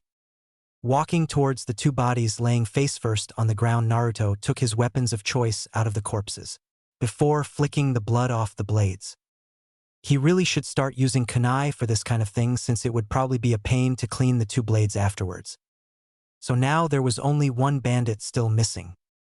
Not detecting anybody in the immediate vicinity beside his 2 teammates and the 6 bandits still bound by shadows with his senses, Naruto closed his eyes and touched the ground with his index and middle fingers. Sending out a pulse of chakra, Naruto got a view of his surroundings at a much higher range. About 200 meters away there was chakra signature of a human, most likely the last bandit. Deciding on a course of action, Naruto turned towards his 2 teammates. Naruto addressed them. "Get rid of the 6 Shikamaru is holding down. I'm going to go and get the last one. Wait here for me until I come back or until Yamato-sensei arrives." Not even waiting for a reply, knowing that they had understood, Naruto turned in the direction of the last bandit and began the chase by jumping into the trees while sheathing his 2 tanto mid-jump. For now, he would focus on finishing this mission. Not even 30 seconds later, Naruto had caught up to the obviously frightened bandit. The man was visibly sweating and was running for his life while looking back every few seconds to check if he was being followed. Deciding to not drag this on, Naruto took aim with a shuriken. He didn't really like using them since he though kunai were much more effective, but he had them anyways. Throwing the little metal star and seeing it find its mark in the back of the man's head, Naruto jumped towards the corpse before pulling out the shuriken and using one of the most basic ketan jutsu to incinerate the body, so as to not leave behind any traces of what had happened. Making his way back to the camp to meet with his team, Naruto didn't know if he should be proud of himself or scared. He was way too good at killing. Team 10 had been on a couple more C-rank missions after their first one, and Naruto was very pleased by this. Actual combat experience was one of the things he had been lacking a lot before, but the first few missions really had helped with that since they had all involved fighting bandits in some way or another. This time, though, there no prospect of any fighting, but Naruto would even say that he was more happy about this mission than any other one he could have gotten. While officially ranked as C, it really was only a simple delivery mission with no real danger involved. What made this mission important, however, was the place the documents were to be delivered to, the capital. Naruto had been there a bunch of times already and had rather enjoyed his time there. He had been allowed to accompany the Hokage when the man had been there to visit the daimyo to discuss things not to be known by the public. Since this mission was also a way to give political experience to Shikamaru and Yakumo because both of them were heirs, it was the perfect mission for Team 10.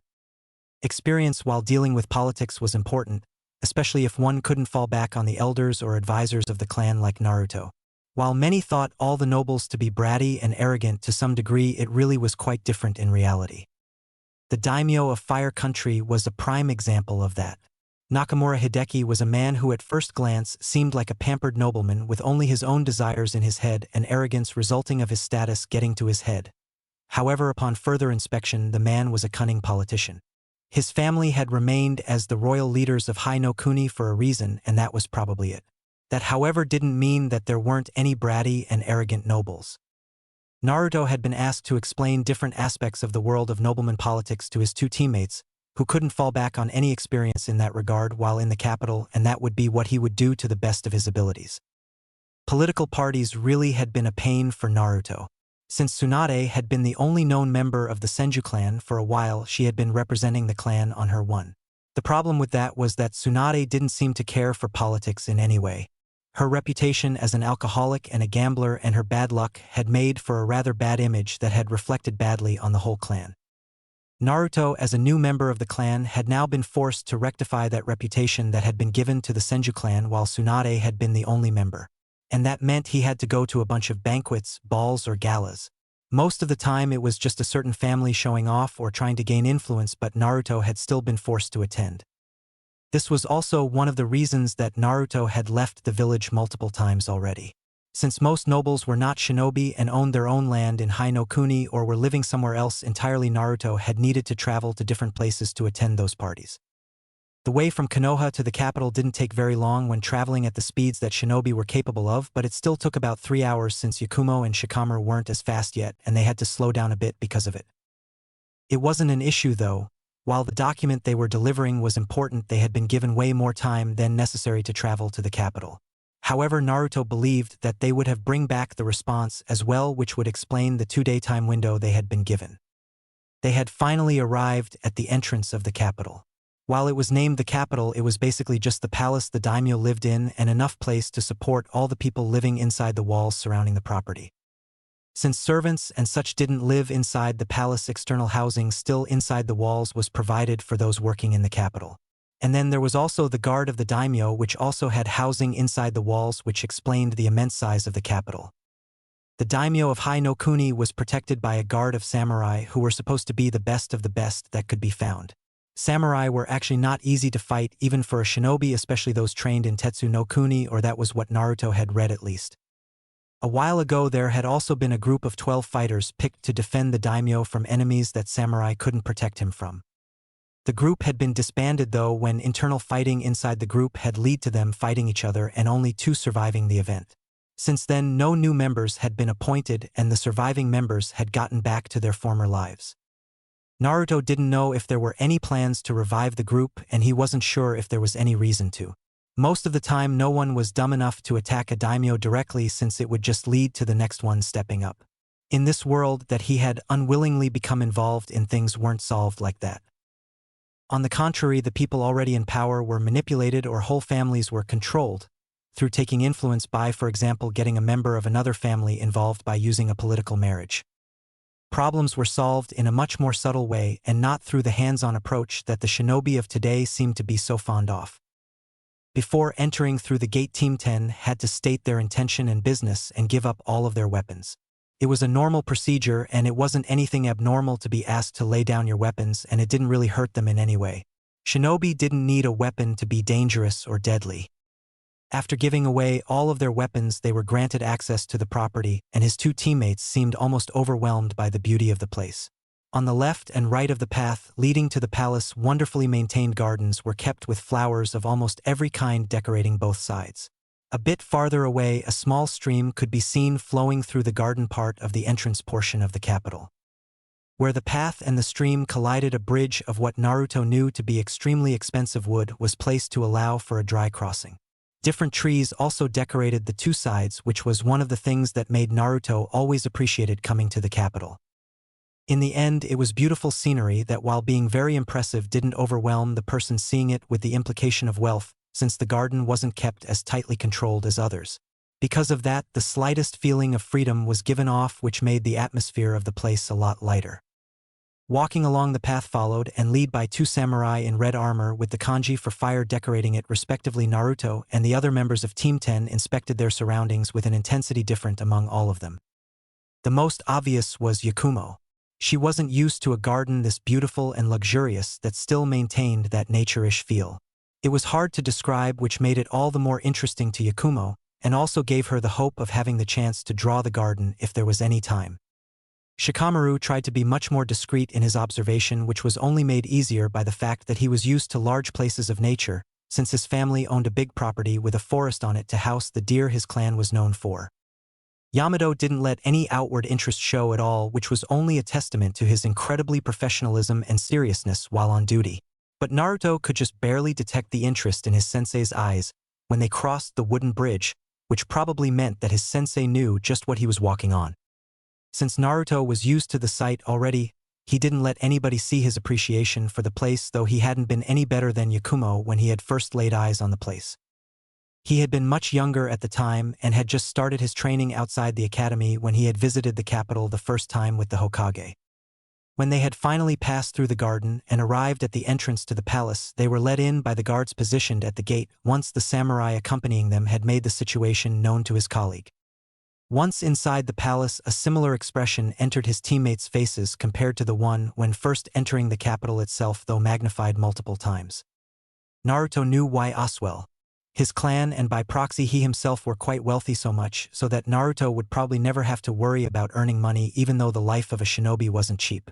Naruto had actually anticipated the treasure of the Senju clan to be almost completely gone once he had heard of Tsunade's habits, but had been positively surprised to find out the opposite.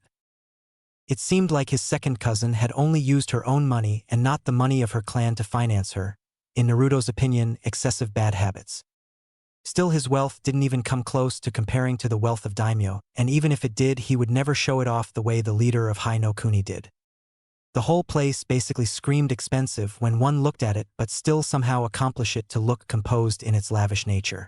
Naruto could best describe it in one way. The palace made everyone looking at it feel insecure about themselves and somewhat inferior while not completely showing arrogance. Naruto still wasn't sure how exactly it was done, but he was still impressed by it. Snapping his fellow genin out of their staring by starting to walk forward, Naruto addressed his team. I know how you feel, and I felt the same way when I was here the first time, but it is generally not a good idea to show any of those feelings while talking with the owner of the place you are in. While in talks or something similar at another person's residence, try to remain composed and not show appreciation or anything of the sort too openly. That kind of behavior will only make you seem easy to influence or overwhelm. While advising his two peers, Naruto simply kept walking and spared the expensive and certainly beautiful pieces of art or items on display no mind. He had seen them before and he wasn't here to look at them, and he also hoped his teammates would follow his example. Walking through the palace, Team 10 passed different people from maids to servant to guards patrolling the palace. While Naruto knew some of the people they passed, he refrained from greeting them for now, since he had come to the capital for a reason. It took almost 5 minutes to reach the entrance to the daimyo's throne room. Really, normally a matter such as this would simply be settled by an advisor or someone similar, but Naruto would almost bet that the Sandaime had let slip that he was on the team for this mission, and because of some reason the daimyo seemed to have taken a liking to him, so of course they would directly meet the daimyo. Naruto didn't let the irritation he was feeling at the moment show on his face though. Stopping in front of the doors, Naruto addressed his team once again. Leave the talking to me, and if you are asked to say anything, respond shortly and respectfully, but not overly so. Try to keep conversation to a minimum for now. I will introduce you all, and you will greet him after I have done so. Finishing his advice, Naruto nodded at one of the guards next to the door as a signal to open the door. When the door opened, the room behind them was revealed, and the members of Team 10 beside Naruto, who had seen this before, were not disappointed. The trend that had been set with the decoration of the rest of the palace was continued in the room presented to them now. A room finely decorated with only the best of materials was shown. It stretched on for about 80 feet, and the throne giving the room its name was situated at the very back. The ground had a designated path towards the throne that was colored in a rather royal-looking vermilion color. The throne itself was actually designed rather simply, however, it was still decorated with different precious metals and jewels in different colors. It was also positioned on an elevated platform. In front of that platform, 4 samurai were standing at attention, ready to protect their lord. Naruto also knew that next to the entrance 2 samurai were also waiting on the inside of the room, though those 2 weren't immediately visible since pillars hid them from view. The light in the room was provided openings higher up on the sides with now glass windows in them. Initially, Naruto had thought those to be a big security risk, but he had found out that there were countermeasures in place should someone try that approach. Stepping into the room ahead of his team, Naruto spotted the slightest of smiles tucking at the daimyo's lips, which probably confirmed his theory. Seriously, those old men act like little children sometimes. Was the thought Naruto allowed himself only in the confines of his mind. Speaking that out loud would be a bad idea even for him. When Team 10 was standing in front of the steps leading up the platform that the throne was placed on, Naruto bowed while greeting the man before him how he had been asked to do. Thank you for allowing us to enter your halls, Nakamura Dano. It is a pleasure to be here. These are the members of Team 10, the team I have been assigned to, Kurama Yakumo, heir to the Yakumo clan, which was followed by Bao and a small daimyo-sama from her, Nara Shikamaru, heir to the Nara clan, also followed by a bow and a greeting from Shikamaru lacking his usual laziness, and Yamato-sensei, the jonin assigned to teach all of us. Yamato also followed with a respected full and deep bow just like his students had done and greeted the leader of Hai no Kuni in the same fashion. I would also like to deliver a greeting from Sandaime-sama, who says that he is looking forward to the next meeting between the two of you. With the greetings finished, Naruto thought he had once again seen the slightest of smiles on the daimyo's lips, but he could just be imagining it. So Naruto-san, what is it that brings you here today?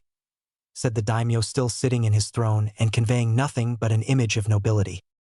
We were tasked with delivering a document to the capital and were shown here by the guards. What the document contains I do not know. Saying this, Naruto reached into his kimono and took out the scroll they had been given by the Hokage. It was a simple scroll decorated only with the kanji for fire and nothing else. When Naruto presented the scroll, one of the samurai stepped towards him and accepted the scroll before walking up the stairs and handing it to his lord. Opening the scroll, the daimyo started reading while the samurai returned to his post, and Naruto and the other members of Team 10 simply waited for further instruction. After a good 5 minutes of reading, though Naruto was sure the old men could have read through the full scroll in under 2, the daimyo closed the scroll before adopting a thinking expression. Another 2 minutes later, the leader of Hai no Kuni addressed the team still standing in his throne room. I will have an answer prepared by tomorrow, so I ask that you wait until that time to start your trip back to Konoha. Accommodations have been prepared to allow your stay in the capital for the night, and you will be lead there shortly. With that said, one of the samurai standing by the door came up to Naruto and his team and lead them out of the room. After they had been shown to their rooms, Team 10 met up in the room given to Yamato to discuss how exactly they would proceed. Since we won't be traveling back to Konoha today, you are free to do whatever it is you want, but be careful who you speak with and how you speak with them. As soon as we get the scroll with the response, I want you to get ready to depart. I want to be back in Konoha soon, so that tomorrow won't be wasted in terms of training or missions. With his piece said, Yamato closed his mouth. Since we have the time, I want you two, Yakumo and Shikamaru, to tell me what you think Nakamura Dano used to influence us in the slightest of ways. Naruto thought that it was a good idea to have them see how the different ways of manipulation looked when used in action. I'm not sure, but he was very nice to us? The idea was presented in a questioning tone which made it seem more like a guess than anything else. However, Yakumo still had a point. You are right, if you observe exactly how he spoke you will see that his sentences are phrased as requests as you would expect them between comrades or friends, which makes the recipient more likely to agree. However, don't mistake that for the sentences actually being just a request. Simply refusing can be severely punished should Nakamura wish it. Finishing his explanation, Naruto looked expectantly at his teammates. He didn't look like a figure of authority but more like a grandfather. It's almost like Hokage-sama. Shikamaru, who had positioned himself on the futon in the room, uttered what almost seemed like someone thinking out loud. You are right, Sandaime-sama and Nakamura both use a grandfatherly image to appear less threatening and to lure their counterpart into a false sense of security. It leads to them being underestimated or seen as weak, which can give them an advantage. When Naruto had come up with the theory and had asked the Sandaime about it, the Hokage had started to explain some things about politics to him, though he hadn't understood all of it at the time. Also, though this doesn't apply much in this case, we were in foreign territory. Familiar territory leads to confidence and sense of safety, while foreign territory can lead to uneasiness and being unsure. It's why we shinobi should always get acquainted with our surroundings before a fight if possible. It's not much, but it can help. There are some other things that could be used in such a situation, but it's enough for now. With this, Naruto left his teammates in the room and started roaming the capital grounds. Naruto was actually surprised that he hadn't met her yet. Normally, she would be one of the first people to greet him when he visited the capital. She could simply be away on a trip or something though. Wandering through the vast gardens stretching much farther than what they had seen when they had entered the capital as a team, Naruto admired the beauty of the nature surrounding him. Walking through the expanses of the garden gave Naruto some time to think about things. Naruto knew of the Chunin exams that would be held in Konoha very soon, and he was pretty sure that he and his teammates were ready for it. In the end, it would be very nice to join, since Naruto was sure that Guy, Niji-sensei, would be enrolling Team 9 in this year since he hadn't done so the last time he had a chance. Naruto wasn't sure about the other rookie teams though. Since all of the teams were occupied with training and missions, Naruto didn't really have the time to check on every one of his peers. However, he did check on Itachi's brother frequently with a shadow clone to observe how the boy was doing. It was the only interaction Naruto had with any of his peers beside Niji, sometimes Choji when he visited Shikamaru, and his own team, since he hadn't known the others well enough to call them his friends. Naruto was also rather curious how exactly the Chunin exam would go this time around. While most of the time they were split in 3 parts, one being a written exam, the second being some kind of survival exercise, and the third being tournament-style fights, how exactly those parts were designed was up to the village hosting the event. In the end, Naruto could do nothing but prepare himself for any situation and try his best to gain a promotion, since that would bring him one step closer to his goal. Being admitted into ANBU wasn't easy, but theoretically everyone of rank Chunin or higher could try.